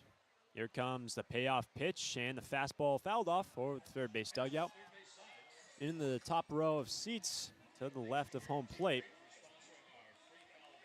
What a sight here it is at Sinsheimer Stadium. Well over 2,000 in attendance. Standing room only. 1 away. Base is clear, and Jeffries at the top of the order at a 3-2 count. Gubler winds up. Here's the pitch, and that will be ball 4 inside. Jeffries had a bit of a spin, tried to get away from it as well. Helps his cause to reach base on balls. As the second walk given up today by Peyton Gubler. He's hit 1 batter and allowed 3 hits through 4 1/3. It's going to bring up Jariah Lewis. Man plays for San Jose State. And the third lefty facing Gubler in this inning. Lewis today 0 for 2, but now 1 out base runner at first. First pitch, and Lewis sees a fastball well away, and Ryan Taman had to slide about a yard to his left to keep the runner at bay at first. Good job from Ryan. But in the last inning, in the 4th, the Blues were able to score on a wild pitch. Put up their first run. It's 3-1, Sturs lead. The 1-0, and Jariah Lewis sees a ball away. The runner goes from first to second. It was a late throw from Ryan Taman. He had a pump fake in there, and it pulled the shortstop off towards the third base side of the park anyway. Even if the throw was on time, it was to the left of the target. Now, as a result, Braden Jeffries has a stolen base. He is now in scoring position with only a single out. Second stolen base of the day for the Blues. It's a good count now for Jariah Lewis as well. It's 2-0. Here's the pitch, and Lewis fouls it back just over the head of Ryan Taman, the catcher, for strike 1. It was a breaking ball from Gubler. And Peyton trying to keep this lead. Got 3 runs, run support in the opening inning. A man at second, 1 out. Here's a 2-1 pitch, and Jariah Lewis sees a slider down. Great key from Taman again. Closed up the garage doors as that ball was in the dirt. It is now 3-1.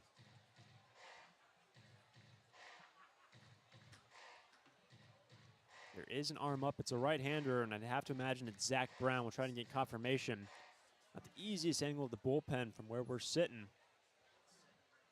But we were told Zach Brown would pitch today. Other arms available, Shea Went and Will Rogers. Will likely on the back end in a save situation for Shea Went. Mid-game in a leverage spot. Yeah, get out of the jam, go to Shea in this situation. But conference complete with Ryan Taman going out to his man on the hill. So it's now 3-1, man at second.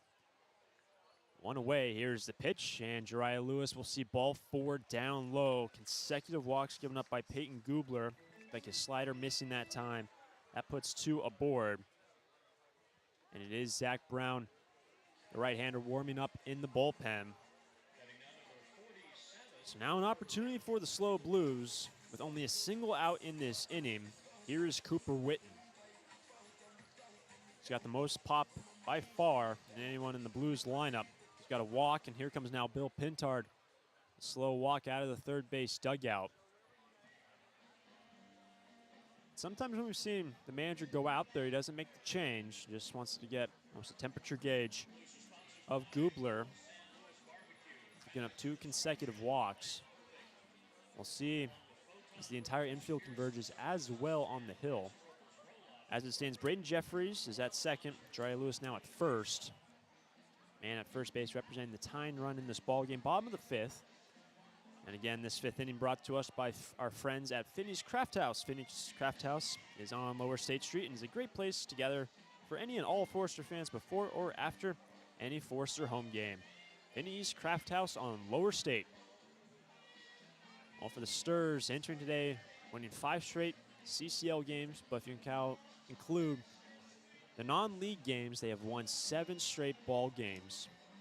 Going back to last week, Bill Pintard, who's still talking with the infield and the pitcher, talked about how last week was a big week for his ball club.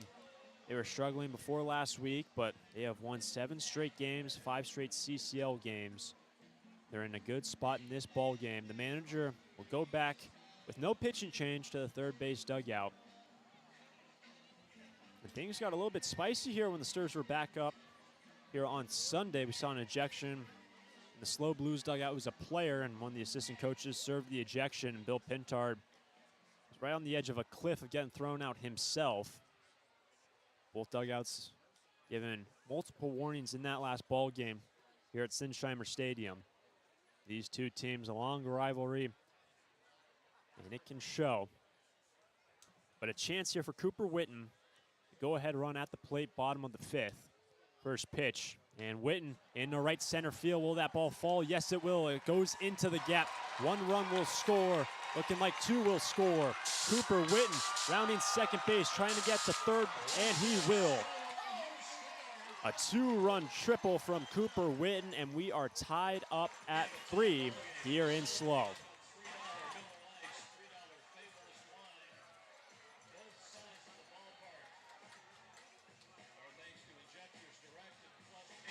All tied up now. 2-run triple from Cooper Witten. 2 walks given up by Gubler, and Witten punishes the Foresters with the ball into the gap, and that's going to force a pitching change. We got a brand new ball game here in SLO, tied up at 3. Zach Brown entering for the Sturs.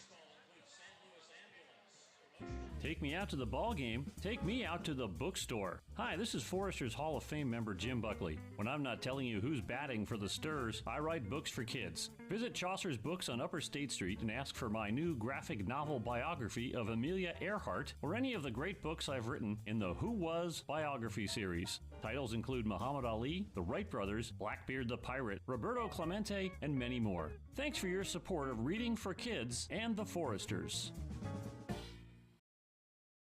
Need a new copier for your office? Coastal Copy is the original copier dealer in the Tri-Counties and your authorized Kyocera dealer, offering complete sales, service, and supplies on a full line of Kyocera Task Alpha digital MFPs. And thanks to the latest in Kyocera mobile and cloud technology, we offer Kyocera's mobile print app, which allows you to access documents through your smartphone or tablet. Call us today to schedule your free assessment and quote.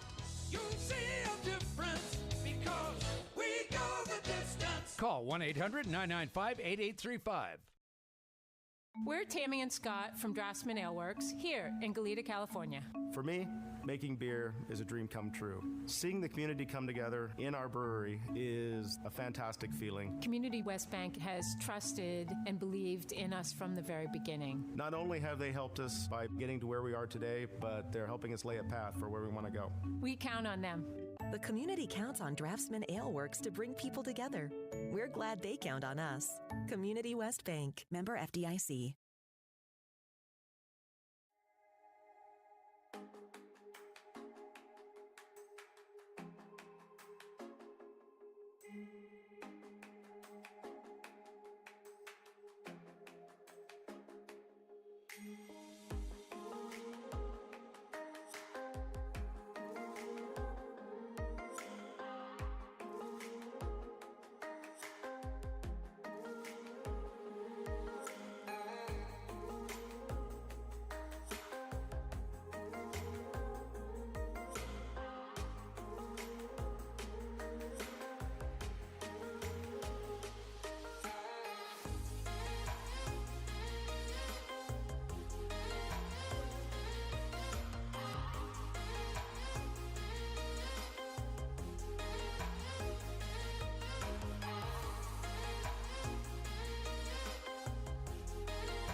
new pitcher for the Santa Barbara Foresters will be Zach Brown. He takes over with 1 out in the bottom of the 5th.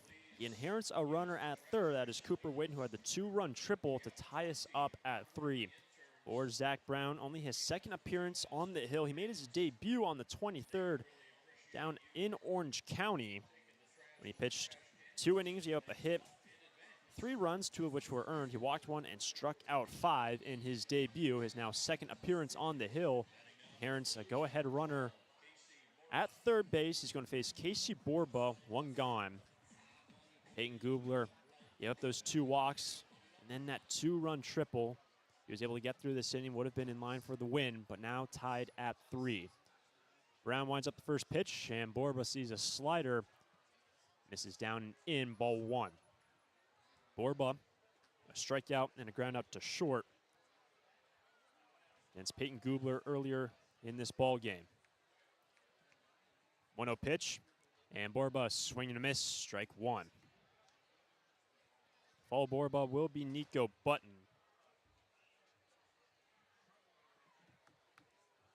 Sturs trying to keep a tied ball game here in the bottom of the 5th.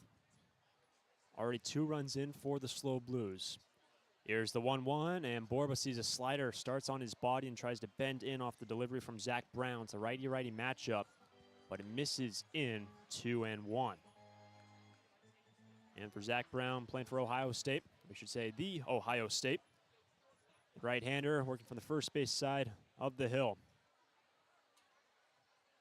Winds up the 2-1 pitch, and Borba chops it over. Too short. TJ Pompey holds his ground. A little bit of a bumble. Can he recover? The throw was in time, but a run will come in to score. Great effort from TJ. That ball was at his feet for a couple split seconds, but he was able to recover and rifle it over to his first baseman. But as a result, that batted ball from third base comes Cooper Witten.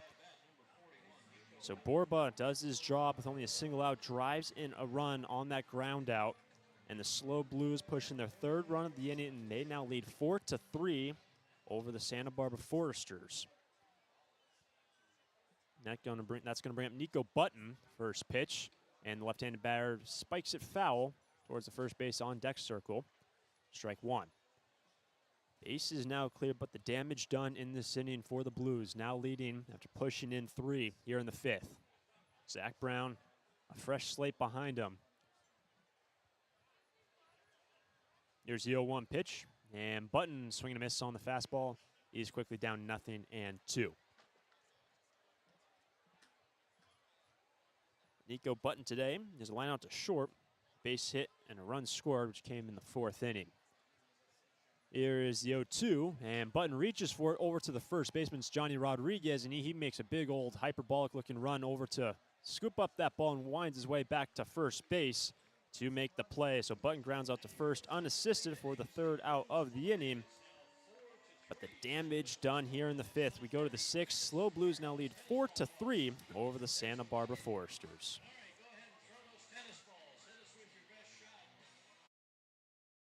I'm Eric Onen, CEO and Managing Director of Santa Barbara Airbus. Santa Barbara Airbus is all about the customer experience. Having your customers count on you. It's because people recognize that you're there when you need them. One of the early challenges for our business was equipment financing. Community West Bank has always found a way for the terms and conditions to work for us and for them. I count on Community West Bank. The community counts on Santa Barbara Airbus to keep them moving. We're glad they count on us. Community West Bank, member FDIC.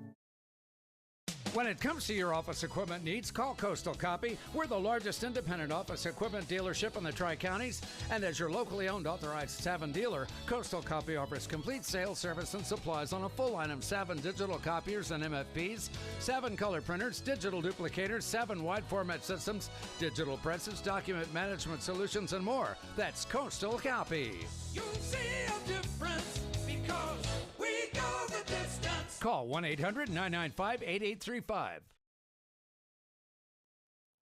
Santa Barbara Airport has 5 airlines: American, Alaska, Delta Air, Southwest, and United, with 12 direct destinations from Santa Barbara to Atlanta, Dallas, Denver, Las Vegas, Oakland, Los Angeles, Salt Lake City, Portland, San Francisco, Phoenix, Seattle, and Sacramento.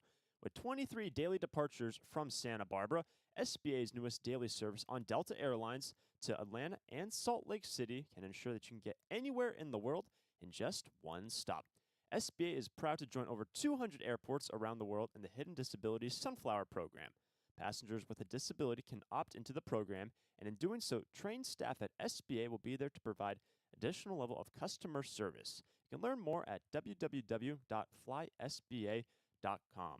Once again, you can learn more and book your flights today from Santa Barbara at www.flysba.com.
Will Rogers will be leading things off for the Santa Barbara Foresters. It's going to be him, Holman, and Souza. 3, 4, and 5 with Logan Groff remaining on the hill, the starter, or the SLO Blues heading to the 6th. The SLO Blues putting up 3 in the last inning.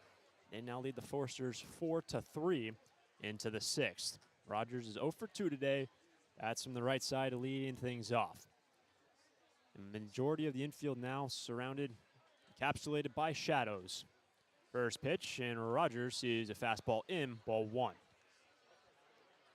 Still in the outfield, all the outfielders standing in some sunshine. One of the big, tall pine trees to our right, extending all the way almost to the left field fences as it stands beyond right field bullpen. Here's the 1-0, and it's fouled off towards that pine tree down the right field line off the bat of Will Rogers. There's a ball and a strike. The winds have settled down just a little bit. We saw it definitely impact the home run from Nolan Souza in the first inning. That's where the Stars put up all 3 of their runs in the opening inning. They now trail by 1. Will Rogers might be called on later in this game in a save situation. But the 1-1 pitch, and Rogers on a breaking ball lifts it into right, just having to move us forward step is Hickson ball as that ball sliced off the bat of Will into right, and he will line out into right field for the first out. The last 7 retired in order by Logan Groff. He gave up a leadoff walk to start the 4th inning, but sat down everyone since, struck out a pair. Jack Holman now stands in. Got a little unlucky last time he stood in. Had that pop up to the catcher in foul ground, which was just in front of the backstop. The ball went probably 60 feet in the air, but the first pitch now nearly identical, but sliced out of play just into the stands. That ball probably went even higher. It falls to all the stands and all the fans sitting around in lawn chairs and towels and blankets on top of the 5 rows of bleacher seats in this packed house Sinsheimer Stadium. Strike 1. Here's the second pitch, swing and a miss to Holman, and he's quickly down 0-2.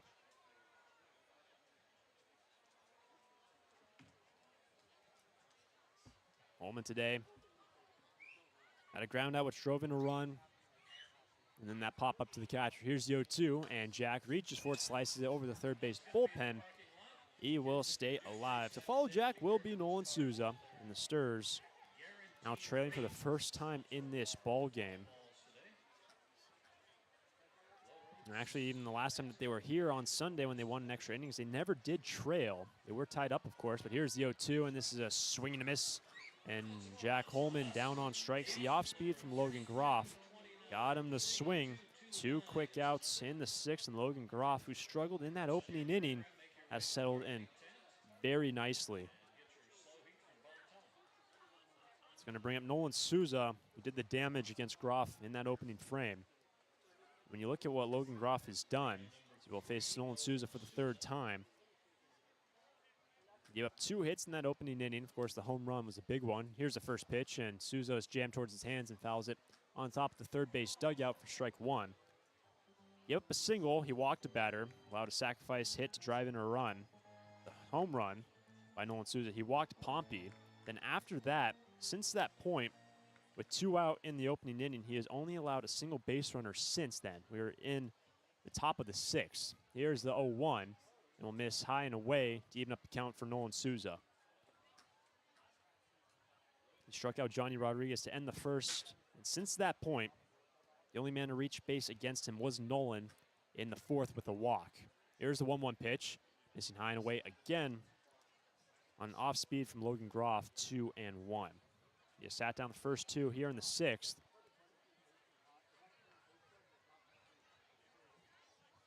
And to say that you have settled in nicely is an understatement. See what Logan Groff has done today. He's fired 2 straight balls in the same spot. Here's a 2-1, and Souza will see ball 3 away. Fastball this time from the right-hander from Fresno State.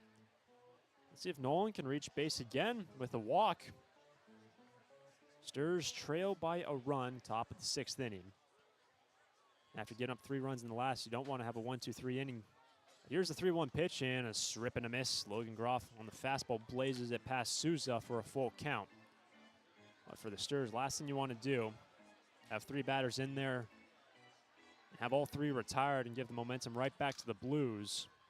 6, 7, and 8 coming up for San Luis Obispo. 2 gone. Here is a payoff pitch. Souza stays alive, sprays it foul over the third base dugout.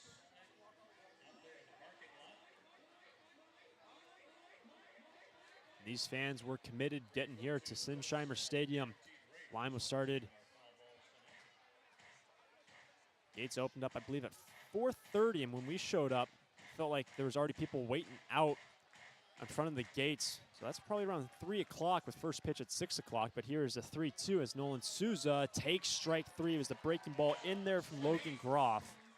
And Nolan will go down looking. And it is indeed a 1-2-3 inning for the SLO Blues. They're going to get right back out there after picking up 3 runs in the last. The SLO Blues lead 4-3 over the Santa Barbara Foresters. Santa Barbara Airport has 5 airlines: American, Alaska, Delta Air, Southwest, and United, with 12 direct destinations from Santa Barbara to Atlanta, Dallas, Denver, Las Vegas, Oakland, Los Angeles, Salt Lake City, Portland, San Francisco, Phoenix, Seattle, and Sacramento.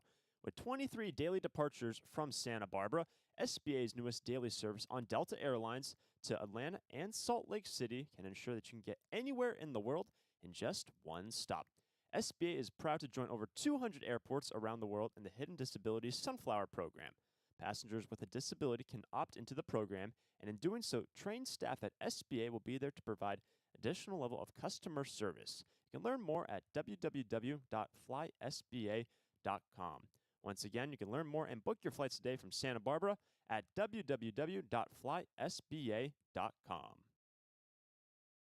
Take me out to the ball game. Take me out to the bookstore. Hi, this is Foresters Hall of Fame member Jim Buckley. When I'm not telling you who's batting for the Sturs, I write books for kids. Visit Chaucer's Books on Upper State Street and ask for my new graphic novel biography of Amelia Earhart or any of the great books I've written in the Who Was biography series. Titles include Muhammad Ali, the Wright Brothers, Blackbeard the Pirate, Roberto Clemente, and many more. Thanks for your support of reading for kids and the Foresters. In the bottom of the 6th inning from San Luis Obispo, California, Brendan Comerford will lead things off for the SLO Blues, and his team on top now 4-3 after 3 runs in the last for the Blues. Take the lead over the Santa Barbara Foresters. Zach Brown, who came in the middle of the 5th inning, takes back over the hill for the Sturs. Be a righty-righty matchup to kick things off here. Bottom of the 6th. First pitch. It's a fastball, and this one's drilled into left center field. Can Rogers get there? Yes, he can. On the run into the gap, Will Rogers makes the play, and Comerford lines out into left. 1 pitch, and Brendan Comerford retired. That's going to bring up Gio Blanchette. Blanchette today is 1 for 2. Struck out looking. And a base hit against Peyton Gubler, our starting pitcher today, who went 4 1/3. He was rolling until that 5th inning, gave up 2 walks and then a 2-run triple. Tie up the ball game. Here's the first pitch. And Blanchette swinging a miss for strike number 1. It's a breaking ball from Zach Brown. Wind's currently limp. The American flag of the 395 mark in center field. And coming set, Zach Brown. Here's the 0-1 pitch. Blanchette sees a slider in there for strike 2, and well done for Zach Brown. 1 pitch to Cumberford. He is now ahead on Blanchette, 0-2.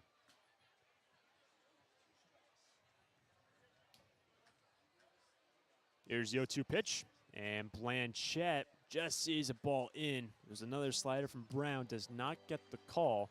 Ball 1. Good looking delivery from Zach. Retired the first man, bottom of the 6th inning. Blues lead by a run. 1-2 pitch, Blanchette swing and a miss. This time he is retired, couldn't lay off the fastball. 2 gone in the 6th. First strikeout as well for Zach Brown after the starting pitcher Gubler went 6. I should say struck out 6 through 4 1/3. That's going to bring up Jared Medham out of the 8th spot. He's 1 for 2 today. Last time up, he had a ground up to short, but his first look at Zach Brown. And the shadows continuing to get longer, just a little bit of slices of sunshine in the outfield lawn now. The 0-1, and Medham will see a fastball in, the right-handed batter. Ball 1. In front of a capacity crowd here this evening. These two teams will meet up tomorrow in Santa Barbara. The 1-0 pitch, and Medham will see a fastball in there for a strike, 1-1. As we approach slowly, 8 o'clock local time, sunset is at 8:21. Still about 30 minutes till that mark. 1-1 pitch. Medham nearly gets clipped, had to slide away from it, as a slider will miss from Zach Brown in. That is ball 2. The Stars have been on a tear the last week and change. 5 straight CCL victories, 7 straight wins, period. SLO Blues, they've been going the opposite direction. 2-1 pitch, and Medham sees a fastball in there for a strike, just clipping the corner, 2-2. Last 10 games for the SLO Blues, 3-7 in CCL play. They've been struggling. Granted, they have been playing some tough opponents, but struggled to find victories, put them in the win column. 2 gone, bases clear. Here comes the 2-2 pitch, and Medham strikes out. Zach Brown got him with the heater, and it is a 1-2-3 inning for Zach Brown as he strikes out a pair in the bottom of the 6th. Go to the 7th. Stars trail by a run. During this time of record market highs and gradual economic recovery, it's essential you have someone you can trust.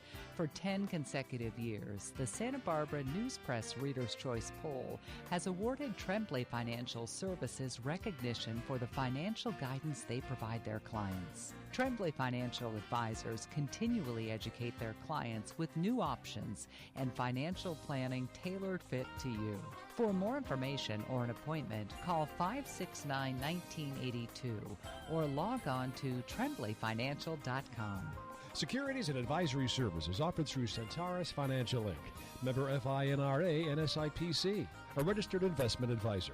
Tremblay Financial Services and Centaurus Financial are not affiliated companies. Investing involves risk, including potential loss of principal. No investment strategy can guarantee a profit or protect against a loss in periods of declining values.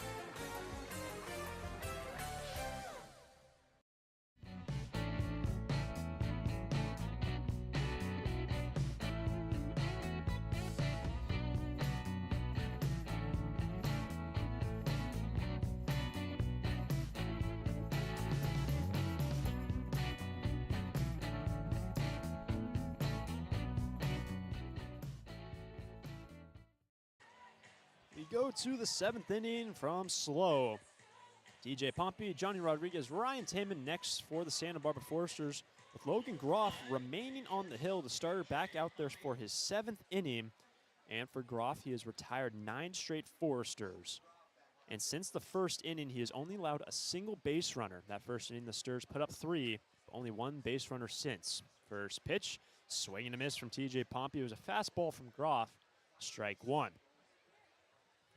Groff has been phenomenal since that first inning. Only gave up the walk to Nolan Souza to lead off the 4th inning. Here's the 0-1. TJ looks to square around to bunt, pulls it back, but takes a strike. 0-2. TJ today will work to walk in the opening inning, struck out in the 4th.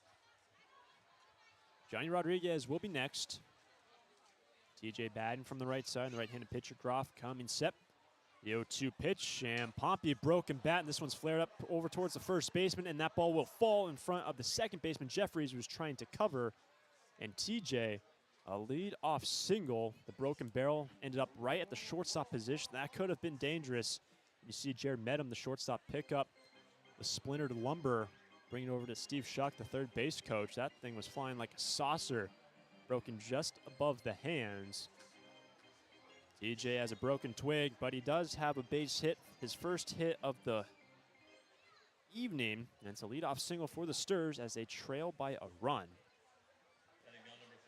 And here's Johnny Rodriguez, 0 for 2, trying to work around Pompey, who is a good runner.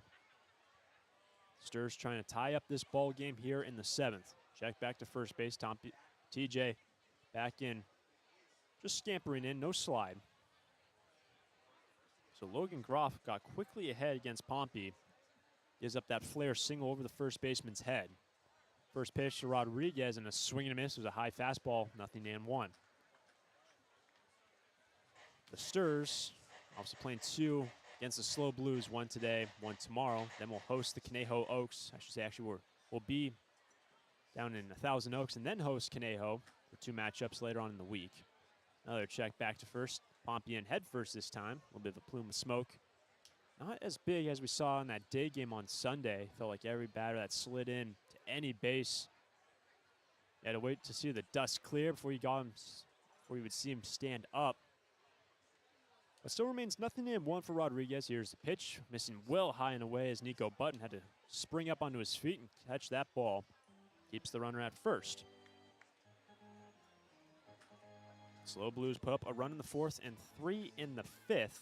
Sturs haven't scored since the opening inning. You have the leadoff man aboard. Runner goes. The 1-1 pitch sent foul, just tapped back by Johnny to the right of home plate. So TJ will have to slowly trot back to first base. Rodriguez now had a 1-2 count. Ryan Taman will be next for the Santa Barbara Foresters. In front of a very nice crowd here in SLO. Logan Groff in the middle of the rubber. 1-2 pitch, and Rodriguez can't lay off the high fastball. He goes down swinging. Groff has his 8th strikeout of his outing. 1 away in the 7th. That's going to bring up the catcher, Ryan Taman.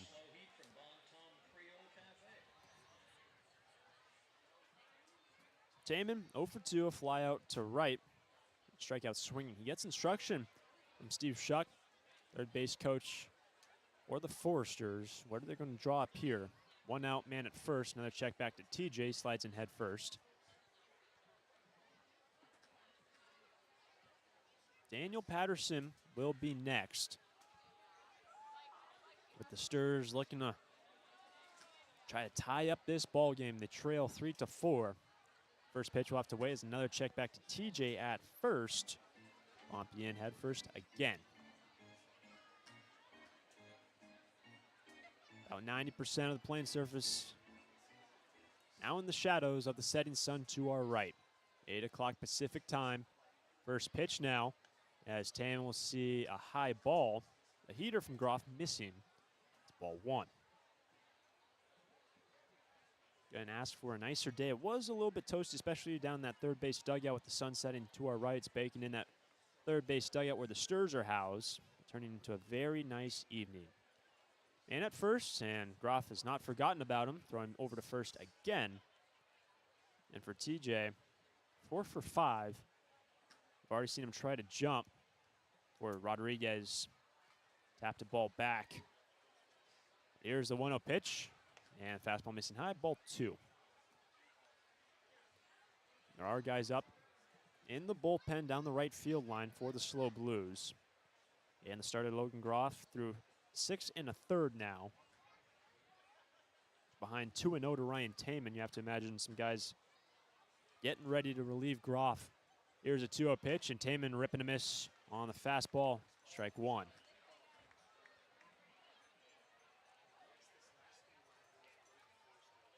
For the Santa Barbara Foresters, 12-5 CCL play. The Blues 8-9. Blues playing out of the Northern Division. Here's a 2-1 pitch. Runner goes. It's skied into the infield. Pompey's going to have to retreat. Stays in the infield over the shortstop. Medham gets out under it and makes the squeeze. Ryan Taman skies it into the infield, and the shortstop just has to get under it. With TJ Pompey making a run, he will have to go back to first base, and that is where he remains. Ryan Taman, the pop up to short, second out of the inning. That's going to bring up the 9-hole hitter, Daniel Patterson. 0 for 2 today. Strikeout looking. And a ground up to short against Logan Groff. 4-3 our score, Sturs trail. The Blues putting up 3 in the last inning to take the lead. And for Logan Groff, if you take out that opening inning, he has only allowed 2 base runners in the second inning forward. First pitch now as TJ takes a run, trying to slide in. He will slide in feet first safely into second base. It was a high throw from Nico Button, and the second baseman had to make a jumping catch. Braden Jeffries to discount any opportunity to try to slap down a tag on TJ Pompey. So it's a stolen bag for Pompey, now in at second with 2 gone. So a ball to Daniel Patterson. It's 1-0, and Groff, the pitch, and a check swing, but a called strike on a fastball, 1-1. Batty's able to reach. Caden Peterson, top of the order, is on deck. Sturs try to tie it up right here in the top of the 7th. And it's second, 1-1 pitch. Patterson rip and a miss. Another here from Logan Groff, 1-2. You don't have the velos up here, but it looks like that fastball has not backed off one bit from the starting pitcher, if not gotten any faster. After that shaky first inning, Blue starter has locked in. 2 gone, 1-2 pitch. We'll have to wait. And steps off on the hill with TJ. A little bit a shimmy shake off second. It's the second baseman just a few paces holding on to TJ at second. Look back to second base, 1-2 pitch, and Patterson sees a slider in the dirt. And a great key from Nico Button to keep the runner at second. It's 2-2. Following this game here, it's a marquee game really all year long for the SLO Blues. This one is circled for all the fans. They've always got a very nice fan base up here at Sinsheimer Stadium. But this one's circled as it is firework night.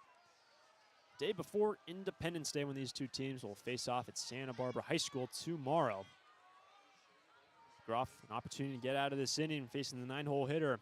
2-2 pitch. Patterson sends it over to the third baseman, but that ball is foul. Bounces just over the third base pillow, out of play. That ball was chopped very high and well over the head of Cumberford, but goes out of play and foul ground down the left field line. So remains 2-2 for Daniel Patterson. Also for the Sturs, not playing too many night games throughout the season. Of course, at home, where they played the majority of their ball games all season. Most of those games, 4:30 start time. Only the 3rd true night game of the year for the Sturs. In front of, by far, the largest crowd all year. 2 gone, 2-2 pitch. We'll have to wait again. Groff steps off. Pompey, had a decent lead off second. Logan Groff winds up the 2-2. Runner goes in. This one is lined deep into left. Cooper Witten trying to track back, and that ball is over his head and at the base of the wall. Patterson goes to second. A run will score, and that is an RBI double for Daniel Patterson, and we are tied up. Stir it up, Daniel Patterson, to extend this inning. It's now a tied ball game here in the 7th. Fantastic work from Patterson. That ball was on a rope over the head of the left fielder. Witten fell right at the base of the wall. Pompey could have gone all the way to second base with how deep that ball was sitting over the head of Witten. But he scores the 4th run of the day, and here comes the manager, Dean Traynor, out of the first base dugout, giving up the 2-out double for Daniel Patterson. There's been action in the starter, Logan Groff. I have to imagine this would be it for him. He's going to be facing the top of the order now, the 4th time through. Maybe a little bit of a stall as well for the SLO Blues, giving their man in the bullpen a little extra time to warm up. But Daniel Patterson, clutch extra base hit at the 9th spot. He has his first hit of the ball game, first time reaching base. Starting pitcher will remain in the ball game, so Groff looking to complete the 7th inning. Now tied up at 4, both teams with 4 hits and 1 error for the home team. A run in, knotted up at 4, 2 gone, top of the 7th. Top of the order now for Peterson. Sees a first pitch breaking ball in for a strike. Caden today is 1 for 3. Base hit to start off the ball game. A run scored since. Ground out to short, fly out to left. Deep breath from Groff on the hill. 1-0 pitch, and Peterson on a breaking ball. Sends it the other way. That is a fair ball down the right field line. Patty will score from second. Peterson rounds first. That ball is down in the corner. Peterson looking for 3. The throw down is going to be close. He slides in head first, but he will be out at third trying to stretch the double for a triple. But he does drive in a run. Daniel Patterson scores from second base on the double. And thrown out at third is Caden Peterson, but what an effort from Caden. Now puts his Sturs on top, 5-4, stretch time here in SLO. During this time of record market highs and gradual economic recovery, it's essential you have someone you can trust. For 10 consecutive years, the Santa Barbara News Press Reader's Choice Poll has awarded Tremblay Financial Services recognition for the financial guidance they provide their clients. Tremblay Financial Advisors continually educate their clients with new options and financial planning tailored fit to you. For more information or an appointment, call 569-1982 or log on to tremblayfinancial.com. Securities and advisory services offered through Centaurus Financial Inc., member FINRA and SIPC, a registered investment advisor. Tremblay Financial Services and Centaurus Financial are not affiliated companies. Investing involves risk, including potential loss of principal. No investment strategy can guarantee a profit or protect against a loss in periods of declining values. We're Tammy and Scott from Draftsman Ale Works here in Goleta, California. For me, making beer is a dream come true. Seeing the community come together in our brewery is a fantastic feeling. Community West Bank has trusted and believed in us from the very beginning. Not only have they helped us by getting to where we are today, but they're helping us lay a path for where we want to go. We count on them. The community counts on Draftsman Ale Works to bring people together. We're glad they count on us. Community West Bank, member FDIC.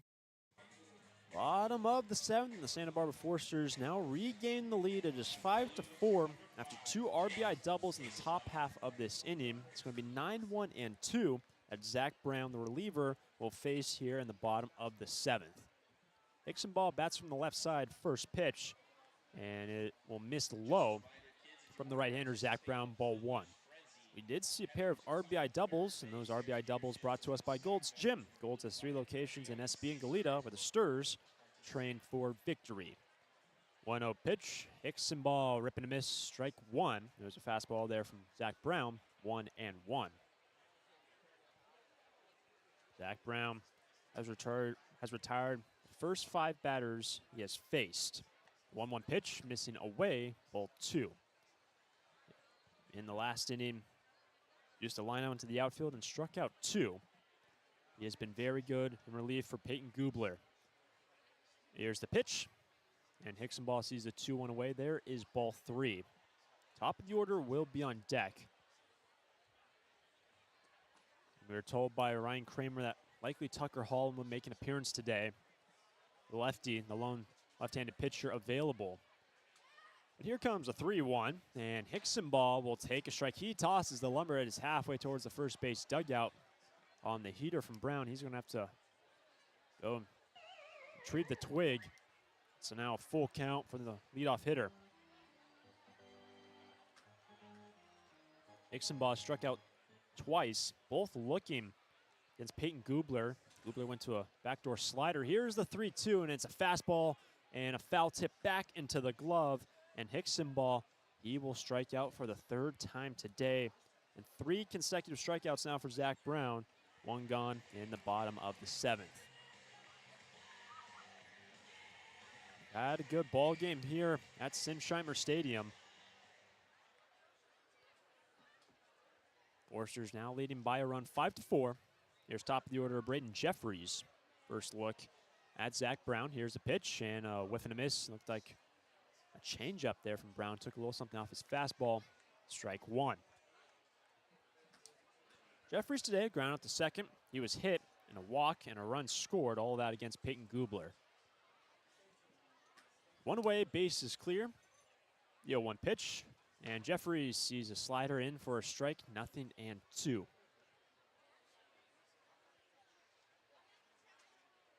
Field completely under the lights now with the sun about to set here in California.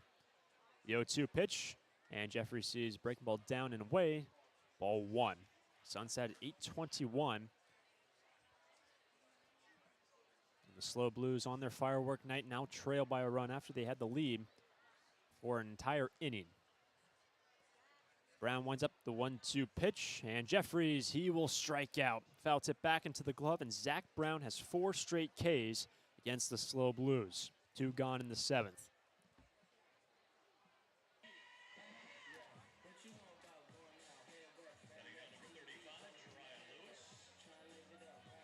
Zach Brown, only his 2nd appearance of the season for the Santa Barbara Foresters. He's going to face Jariah Lewis, the 3rd lefty of this inning. Middle infielders playing back the pitch, and it's down middle on a fastball, strike 1. Jariah Lewis today is 0 for 2. Struck out in the 1st, ground out to 2nd, worked to walk and scored in the 5th. The 0-1. And Jariah Lewis rolls it over towards the second baseman. It's a tough play. No one's covering first base. It's Nolan Souza and both the first baseman now played down to second base, trying to advance to second. Did they get him at second? Yes, they did. Jariah Lewis trying to advance to second. Now they're going to put him at second.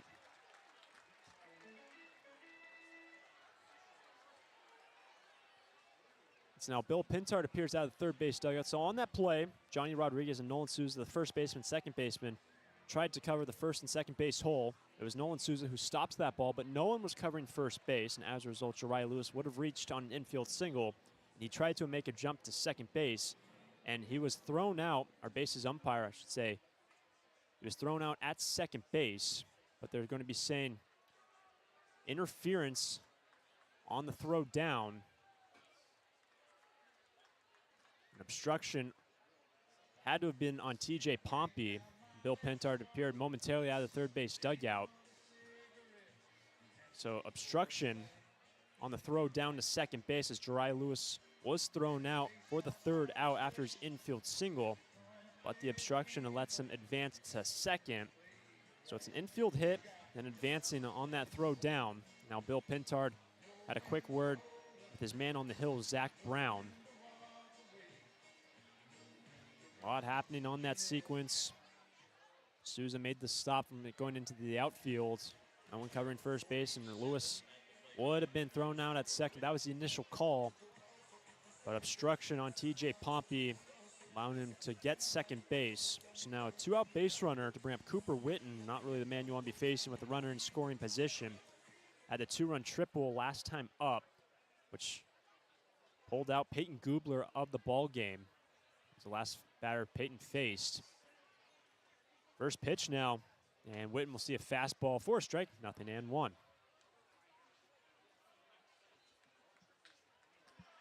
So the obstruction call would have been the 3rd out.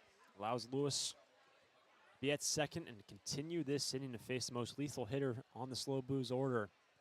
It's only a 1-run ball game. Sturs on top, 0-1 pitch, and Witten sees an off-speed for a strike. Beautiful delivery from Zach Brown. Change up on the inner half of the plate after going with that fastball. Big discrepancy on the last 2 velocities. Trying to retire Cooper Witten, not an easy task. Tying run at second. Bottom of the seventh, the 0-2 pitch. Well away, and it gets past Ryan Taman, an errant pitch. And as a result, Jariah Lewis to third base. 2 gone. Tying run now at third. Might be in store for another entertaining finish here in SLO. Went to extras on Sunday when the Santa Barbara Foresters prevailed 5-4. Tying run now at third, and the best hitter in the lineup had a 1-2 count for the SLO Blues. Zach Brown cycles through a couple from his catcher, Ryan Taman. Still hasn't found the one he likes. He has it. First base side of the pitcher's hill, the 1-2 pitch, and that will be strike 3. Cooper Witten goes down looking. The fastball from Zach Brown. It was a delayed strike call from our home plate umpire, but it is strike 3. And 3 strikeouts in the inning for Zach Brown after Jariah Lewis had that one infield single, but the side retired. We head to the 8th inning. Santa Barbara still on top 5-4 over the SLO Blues. We're Tammy and Scott from Draftsman Ale Works here in Goleta, California. For me, making beer is a dream come true. Seeing the community come together in our brewery is a fantastic feeling. Community West Bank has trusted and believed in us from the very beginning. Not only have they helped us by getting to where we are today, but they're helping us lay a path for where we want to go. We count on them. The community counts on Draftsman Ale Works to bring people together. We're glad they count on us. Community West Bank, member FDIC. It's out of here. It's tough to tell whether that's another Forester's home run or one of the many flights going out of the Santa Barbara airport. With 22 daily departures and 11 direct destinations, including Chicago, Dallas, Las Vegas, San Diego, and Seattle, there's no need to drive and fly when you can take off local at the Santa Barbara airport. Prepare for a departure from the usual travel experience. Choose SBA and depart differently. A proud partner of the Santa Barbara Foresters.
We head to the 8th inning from SLO, and the Santa Barbara Foresters nursing a 1-run lead, 5-4, with the big bats coming up, Sebring, Rogers, Holman.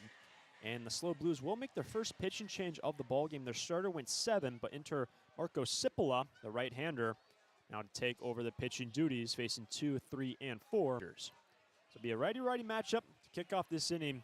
Stars lead by 1. First pitch, and Sebring sees a fastball high and away, ball 1.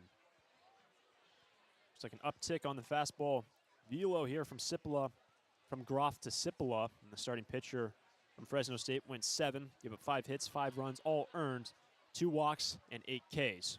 Here's the 1-0, another fastball missing high. That is ball 2. So Cipolla, a lot of heat on that fastball. Facing Sebring, first man he faces, 2-0 pitch, and Jonah lays off the high fastball. That is ball 3. 3 straight fastballs, all from Marco Cipolla, all high. But Jonah today, he's reached base once. He scored a run on that occasion. Pair of flyouts into right. He's ahead 3-0. Here's the pitch, and Sebring skies it. Had a green light on a 3-0 count. Maybe a chance for the catcher. Button, will he make the catch? Yes, behind home plate. Probably about 15 yards behind the plate. He's make the catch in foul ground. So Jonah Sebring hands a gift to Marco Cipolla after he fired 3 straight balls, chased a ball high in the zone, and retired for the first out in the inning. That play was very similar to what happened to Jack Holman, straight up the chimney, and Button capitalizing on all the real estate behind home plate before it hits the backstop, makes the catch, 1 gone. But here's Will Rogers, and in one way, base is clear, top of the 8th. First pitch, Will swing and a miss, nearly lost the bucket on that wild hack, 0-1. And as this game stands, will we see Rogers come the 9th in a save situation? Sturs currently nursing a 5-4 lead. Can they find some insurance? Here's the 0-1. Will Rogers drills this one into left, but out there is Cooper Witten. Only has to move about 1 step to his left, and he will make the catch. And Will Rogers a line out into left, 2 gone in the 8th. Marco Cipolla, after 3 straight fastballs missing high, has retired the first 2. Here's Jack Holman. Scored a run, drove in a run in the opening inning on a ground out. One of those pop-ups to the catcher behind home plate. And a strikeout today for Jack Holman. 2 gone, bases clear. First pitch, and Jack will see an off-speed pitch in there for strike 1. First lefty to face Marco Cipolla today. Here comes the 0-1. And Holman sees a breaking ball in, even up the count, 1-1. Starting to cool off, but still a very nice summer evening from San Luis Obispo, California. Great crowd on firework night. 1-1 pitch, and Holman will take a ball down, 2-1. Cipolla against Holman, not going with the fastballs. We saw all fastballs against Sebring and early against Will Rogers. All off speed to the lethal Jack Holman. Here is a 2-1 pitch and another off speed that misses in for ball 3. Well, after what Holman's done, any pitcher, I think, would pitch around the zone, not give him fastballs anywhere near the middle of the plate. 3-1 pitch, and Holman will see ball 4 away, and Zach will reach base for the first time today. A 2-out walk for Jack Holman to extend the inning to bring up Nolan Souza. In the top of the 8th inning, and here's Nolan. When the opening inning had a 2-run homer, and it looks like Bill Pintard's going to make a change. He's going to bring in Drew Markle or Jack Holman. So Drew will enter in the 4th spot in the order, serve as the DH now. So Markle now in at first to run. Won't be surprised in this situation with 2 gone. Trying to make a jump to second base and have Souza a chance to drive in an insurance run. Sturs haven't been as aggressive as of late, but already a massive lead at first for Markle. 2 gone. Souza still awaiting the first pitch. Here it is. Runner holds. Fastball missing down, ball 1. And Drew Markle wearing the high socks today. Always the orange shoes. Nice contrast with the blue socks for Drew Markle. It's all about Nolan Souza. It's a check back to Markle at first, sliding in head first. And the last time we saw Markle run, he was placed at second base in extra innings as a tiebreak runner in the 10th. Came around to score on wild pitches, actually. Got to third on an errant pitch and scored on a wild pitch on Sunday. Very good runner. Check back to him. He's in safely, still 1-0 for Nolan. Souza after that 2-run jack. Worked a walk in the 4th and struck out looking in the 6th. He was ahead in the count. Logan Groff sat him down. Here's the 1-0 pitch. And Souza sees a fastball outer half of the plate for a strike. 1-1. Nolan's able to reach. DJ Pompey will be next for the Santa Barbara Foresters. Markle inches out from first base, getting held on by Casey Borba, first baseman. Check back to him at first. So Markle in, no problem. Now the lighting's starting to change. Under the stadium lights here, sunset is past. Last night game for the Sturs was down in Pasadena and Jackie Robinson Field. Here's a 1-1 pitch, and Souza will take a strike. It was an off-speed from Cipolla. He's 1-2. Markle has had no jump.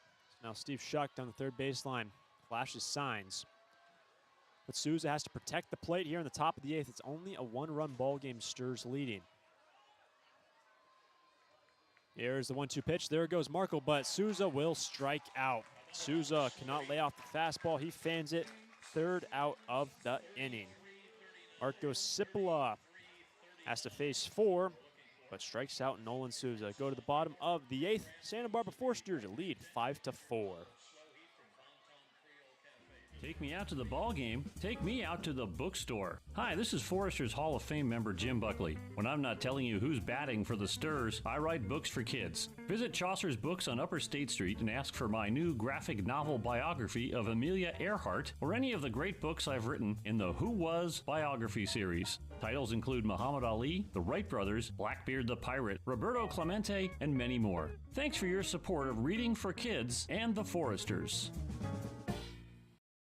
Need a new copier for your office? Coastal Copy is the original copier dealer in the Tri-Counties and your authorized Kyocera dealer, offering complete sales, service, and supplies on a full line of Kyocera Task Alpha digital MFPs. And thanks to the latest in Kyocera mobile and cloud technology, we offer Kyocera's mobile print app, which allows you to access documents through your smartphone or tablet. Call us today to schedule your free assessment and quote. You'll see a difference because we go the distance. Call 1-800-995-8835.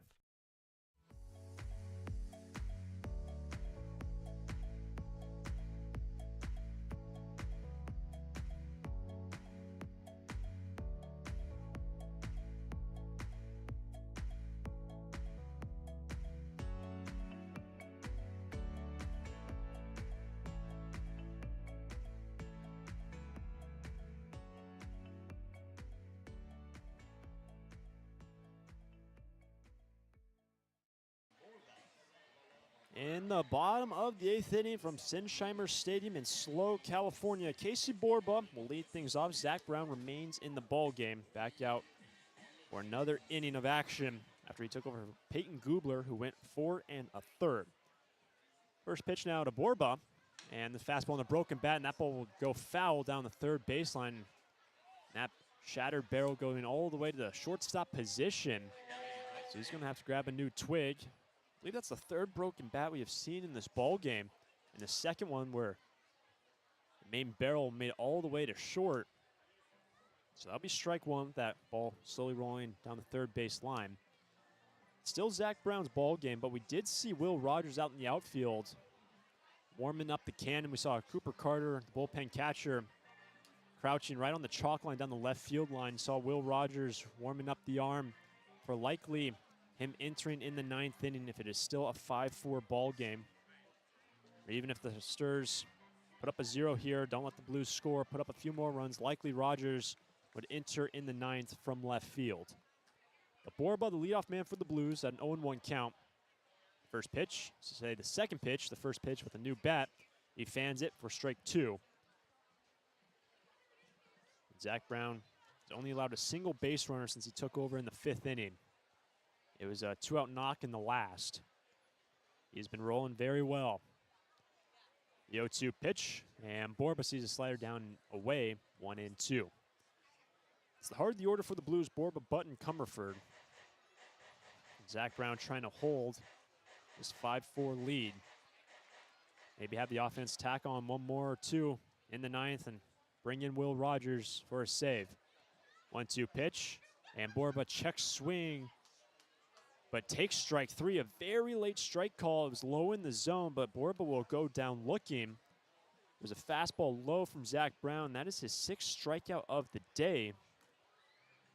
So generous strike call, it appeared, from our home plate umpire, but that's the 6K, 1 yawn in the 8th. And Zach Brown looking very, very solid here this evening. It's going to bring up the catcher, Nico Button. 1 for 3 today with a run scored. First pitch, man who bats from the left side's down and away. Ball 1. Infield straight away. The middle infielders playing back on the outfield grass. Jonas Sebring just a fraction shaded towards the left center field. The 1-0 pitch, and this one is tapped down the first baseline out of play. That is strike 1 to Nico Button. Past sunset here, past 8:30 Pacific time. Still see the mountains and everything illuminated quite well from the playing surface, but you can definitely tell with the now under the lights, the visual changing for all these players in the infield and outfield. 1-1 pitch, and Button will see a fastball in, ball 1. Even some of the players in the last true night game down at Jackie Robinson Field said those stadium lights, it was very weird. You couldn't see much. The 2-1 pitch, and Nico Button swing and fouls it off towards the on-deck circle. There's a breaking ball from Zach Brown, 2-2. From what we see up here, jury still out on their decision on how bright these lights are. The Jackie Robinson Field definitely hindered all the fielders. Here's the 2-2 pitch, and Button sends it over down the first baseline. A backhand from Johnny Rodriguez, and he could not field that ball. It looked like it was in his glove. He was going to transfer it to underhand toss it to Zach Brown, and it just went in and out of his glove. And as a result, Nico Button will reach base at first. It will go down as an E3. Rodriguez backhanded that ball, but likely when he was trying to flip it to Zach Brown, just went in and out of his hands. So as a one-out base runner, and that gives the SLO Blues a little bit of life here in the 8th, trying to tie it up. The batter will now be Brendan Comerford.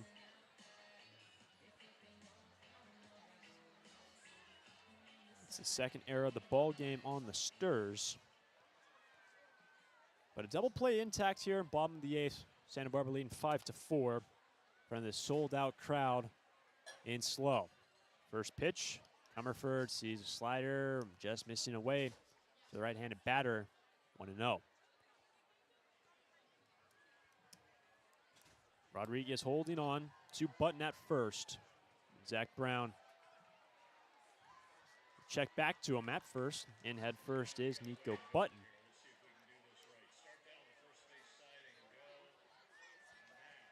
Tying run now at first. Now wave starting here at Sinsheimer Stadium. All the 2,000 fans trying to get something going and cheer on the home team. Zach Brown trying to shut it down. Here's a 1-0 pitch and a swing and a miss. It was a heater from Zach. Evens up the count 1-1.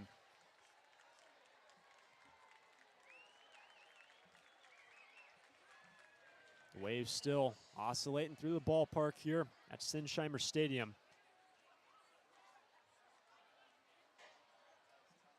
Zach Brown was on the hill, and he drops the ball on the hill, and that's going to be a balk on Zach Brown. He was engaged and dropped the baseball, and as a result, issued a balk. And Nico Button now in scoring position, and that balk makes things a whole lot more interesting here in the 8th. And a pinch runner was brought in. Sam Ardois now running, so a very good base runner in for Nico Button. Look back to second base. It's a 1-1 pitch, and this one's chopped. Left side's picked up by Patterson, who looks to the runner at second, holds him, and the throw to first was not in time. It was not held by Johnny Rodriguez. It was a great play by Daniel Patterson, but it looks like Rodriguez could not squeeze it. Yeah. Did not have control of the baseball. Looked like he gloved it, but had a slight bobble at first, and Rodriguez could not make the play, and as a result, that will put two aboard. Patterson, that ball was chopped towards him at third. He glared down the runner at second, made sure he held up, and fired it over to first. But as a result, Comerford, on the error, it appears, will reach at first. And now Ryan Taman out to the mound to talk with Zach Brown. Our other arms up, and I believe that is Shea Went tossing in the bullpen. In a spot of bother now for the Sturs. It is a one-run ball game, tying run at second, go-ahead run at first. Gio Blanchette will now stand in. Chance to tie up this game, play it down at second base, a check back to the runner. He is in safely. Blanchette today's 1 for 3. With the surroundings here in SLO getting darker. In this 5-4 game, Zach Brown looking to dig deep for the Sturs. First pitch to Blanchette, sent down the right field line, out of play, foul. Strike one. Well, with that runner at first after the balk on Zach Brown after dropping the baseball in the hill. The double play is intact. But with the pinch runner coming in, Sam Ardois at second. It's 0-1 for Blanchette. Look back to second base from Zach Brown. Here's the pitch. The 0-1 breaking ball, and this one is through the left side. That is a base hit in the left field.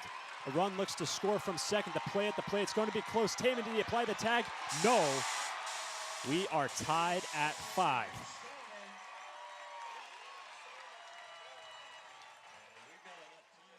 There's a tight play at the plate. Great throw from Will Rogers in left, but we are knotted up 5 apiece.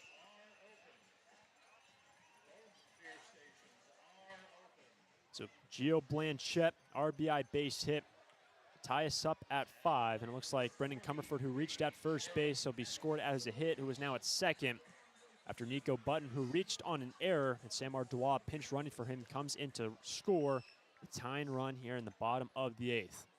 Only a single out, and still 2 aboard for Jared Medham. Brown looks back to second. Here's the pitch, and Jared Medham ripping a miss, strike one. It was a heater from Zach Brown. Jared Medham today 1 for 3. And now an opportunity for the SLO Blues to take the lead. Only a single out, 2 aboard. The 0-1 pitch, and Jared Medham sees a slider away, 1-1.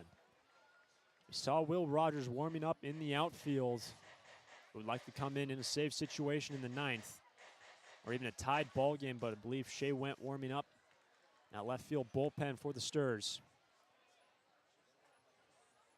Big pitch here, 1-1. And Medham sees it, but it gets past Ryan Taman. Runners both advance into scoring position on the errant pitch. It was likely the breaking ball that was away from Jared Medham.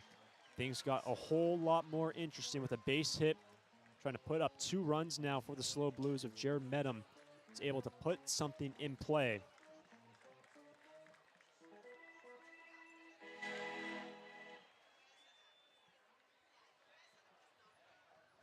Medham now ahead in the count, 2-1, and with that errant pitch, runner now at first cannot turn a double play in this situation. Brown needing to fire strikes. 2-1 pitch. Down the middle, so it's chopped up the middle. The infield was playing in, and it bounces past the shortstop, TJ Pompey. A run will score, and held up at third is Gio Blanchette. Medham, the base hit up the middle with the infield playing in, and now 6-5. The SLO Blues have taken the lead in the 8th. 2 runs in. Comerford scores from third. Blanchette moves to third. And Jared Medham, the infield single, it deflected after TJ Pompey. The middle infielders were playing in. It deflected it from TJ towards the first base side of the park, and it got past Nolan Souza, allowing a run to score. And now the Sturs are going to have all the pressure on themselves top half of the inning. And here comes Bill Pintard out of the third base dugout. Zach Brown was rolling in this inning. First run, I should say the first runner that scored in this inning, he reached on an error, costing the Sturs. We saw arms up in the bullpen. Will the manager make the change right now after Zach Brown struck out 6 earlier in his performance here today in relief? The last 3 have all reached base, 1 on an error and 2 base hits, 1 of which drove in a run. The batter will be Jake Hicksonbaugh out of the 9 spot. Now, the infield for the Sturs having a conversation. The third base coach for the SLO Blues having a discussion with numerous players. And it looks like Bill Pintard keeps Zach Brown in the ball game. Runners on the corners. Only a single out and 2 runs in here in the 8th. SLO Blues have taken the lead 6-5. It has been back and forth. The SLO Santa Barbara Foresters had an early lead through the first 3, but SLO took the lead through 5, and it has been back and forth ever since. We're going to have a pinch hitter in the 9th spot. Ethan Royal now to hit for Jake Hicksonbaugh. Bottom of the order, runners on the corners, only a single out. SLO Blues now lead. Check back to the man at first. Met him in safely. So Ethan Royal pinch hitting for Hicksonbaugh, who struck out 3 times today. Top of the order is on deck. Double play intact. Zach Brown trying to limit the damage as he has to step off on the hill.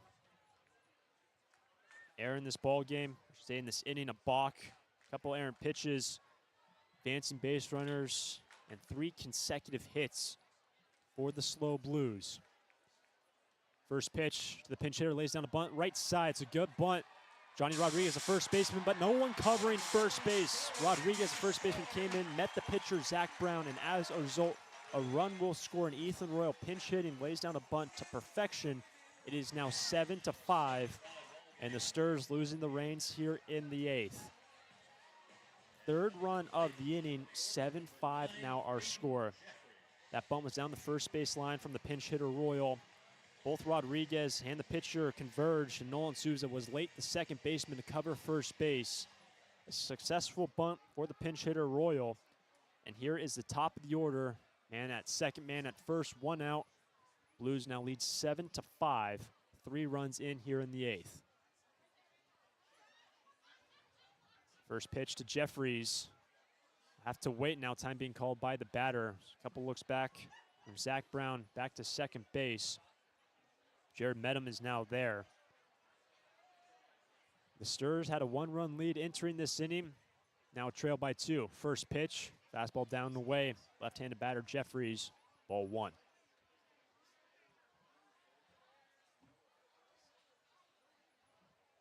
Fastball missing to Jeffries. Sturs cannot get out of this inning. Only a single out still. Check back to second base. The throw not in time. TJ Pompey, the shortstop, holding on to the runner. Met him at second. As the surroundings start to darken, still see the mountains, still some of the apartment complexes on the horizon lit up. Last light here at 8:50. 5 minutes away from last light and SLO. 1-0 pitch. And the fastball is in there, 1-1. Zach Brown was really untouchable until this 8th inning. 1-out error costing the Sturs, and then the next 4 all collecting hits. The bottom of the order, 1-1 pitch, and the fastball missing in the left-handed batter Jeffries, 2-1. Now for the Sturs, we're thinking if they put up a 0, try to win the game in the 9th. Maybe bring in Will Rogers in a safe situation. They need to find some offense in the 9th. Currently trailed by 2. Here's a 2-1 pitch. Jeffries sees a fastball down, ball 3. First man went down looking. Casey Borba. The next 5 all reaching base here in the 8th inning. It's 3-1. Brown needs a strike. Here's the pitch, and the 3-1's grounded over to second base. This might be 2. A little bit of a bobble. There's 1 at second, but no throw over at first. Play at third base. Did they get him at third? They got the runner at third base to turn a double play. So it was a 4-6 for the first putout to get Ethan Royal at second base on the force out. There was no throw from TJ Pompey to first base. Jeffries would have reached on a fielder's choice, but the runner at third, Jared Medham, had a wide turn around third base, and he was picked off on a back pick at third to turn a double play. So the inning will come to a close with a double play, not in the typical fashion, but the damage done by the SLO Blues. They push in 3. We are headed to the 9th. Sturs need 2 runs to tie it up, 3 to take the lead when we return. Take me out to the ball game. Take me out to the bookstore. Hi, this is Forrester's Hall of Fame member Jim Buckley. When I'm not telling you who's batting for the Sturs, I write books for kids. Visit Chaucer's Books on Upper State Street and ask for my new graphic novel biography of Amelia Earhart or any of the great books I've written in the Who Was biography series. Titles include Muhammad Ali, the Wright Brothers, Blackbeard the Pirate, Roberto Clemente, and many more. Thanks for your support of reading for kids and the Forresters.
After 3 runs in the bottom of the 8th for the SLO Blues, they now head to the 9th in full command of this ball game, leading 7-5 over the Santa Barbara Foresters. We'll have a pitch and change. Noah Ferguson, the man who plays for Oregon State, the right-hander, enters in a save situation.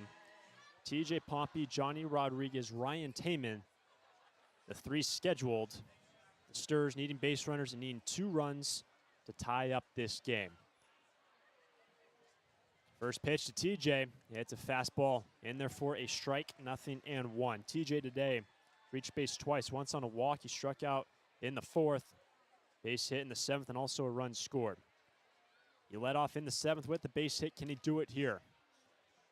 Ferguson winds up the 0-1. And this one's down the middle. TJ, he went around it, but checks his swing, but still takes strike 2 from our home plate umpire on the fastball down the middle. No balls, 2 strikes. Noah Ferguson trying to pick up the save here this evening. His team for the SLO Blues leading 7-5. Batter calls time, TJ. And a long look in from Ferguson. He's very closed on the hill. His back's almost, he's almost facing his side towards the third base on deck circle. Very shut. Here's the 0-2, and TJ sees a fastball away. Great take, did not miss by much. 1-2.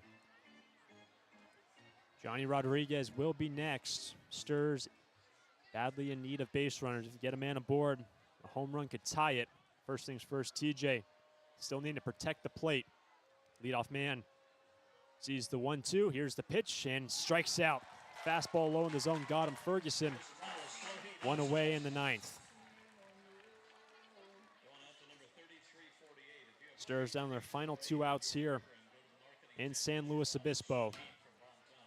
The Sturs have won 5 straight CCL games, and they have won 7 straight, including non-league games. But here's Rodriguez batting from the left side. 0 for 3 today, a pair of Ks, ground out to short.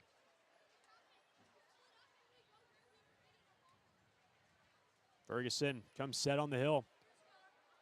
First pitch to Rodriguez. Johnny sees one down the middle. Looked like Ferguson took something off his fastball, 0-1.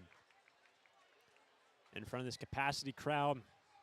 We were told expecting 2,300, maybe pushing a few more.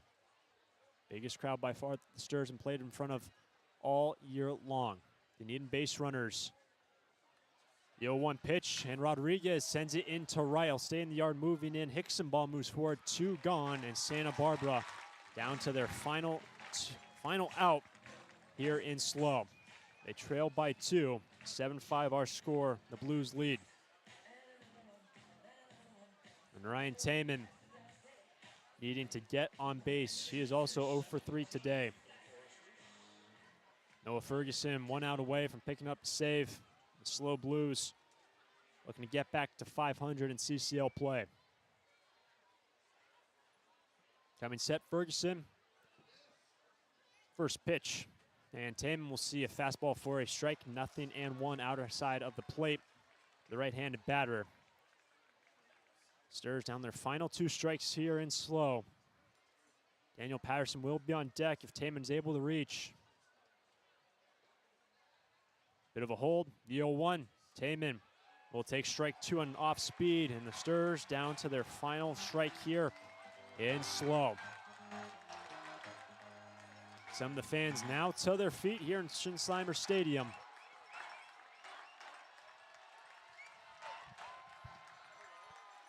No balls, 2 strikes. Taman and the Sturs down on their final strike. Here's the pitch, and that will be a ball missing away. Momentarily silence the crowd, 1 and 2. Definitely the most vibrant and loudest stadium the Sturs have played in all year long. Trailing by 2, down to their final strike here in the 9th. Base is clear, 2 gone. Here comes a 1-2 pitch. Taman strikes out.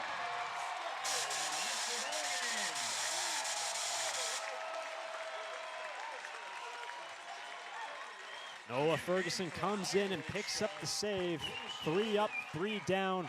And our final score, 7-5. SLO take it here tonight. But a ball game is back and forth, all in the middle to late innings. The Sturs come up short. These 2 teams playing 8 times through the year. Through 5 appearances, the Sturs have won 3, and the Blues have now picked up their 2nd victory. Through 5 games being played, but we'll do it all over again tomorrow on Independence Day down in Santa Barbara. It was a thrilling game in front of a very entertaining crowd here in SLO. But the Sturs will head back to Santa Barbara. Their winning streak snapped, and the SLO Blues will get back to 500 in the CCL North, and the Santa Barbara Foresters will drop to 12 and 6 in CCL play. It will be firework night here at Shinsleimer Stadium, but the Santa Barbara Foresters will head back home, face and regroup, face down the SLO Blues tomorrow on Independence Day. First pitch, as always, will be at 4:30 at Santa Barbara High School. Final score here in Santa Barbara, 7-5. SLO Blues take it. So for all this crew behind the scenes, I'm Hunter Shoemake saying so long. We'll see you tomorrow on Independence Day when these 2 teams will meet up yet again for a 4:30 first pitch. We'll see you down in Santa Barbara. We'll see you then.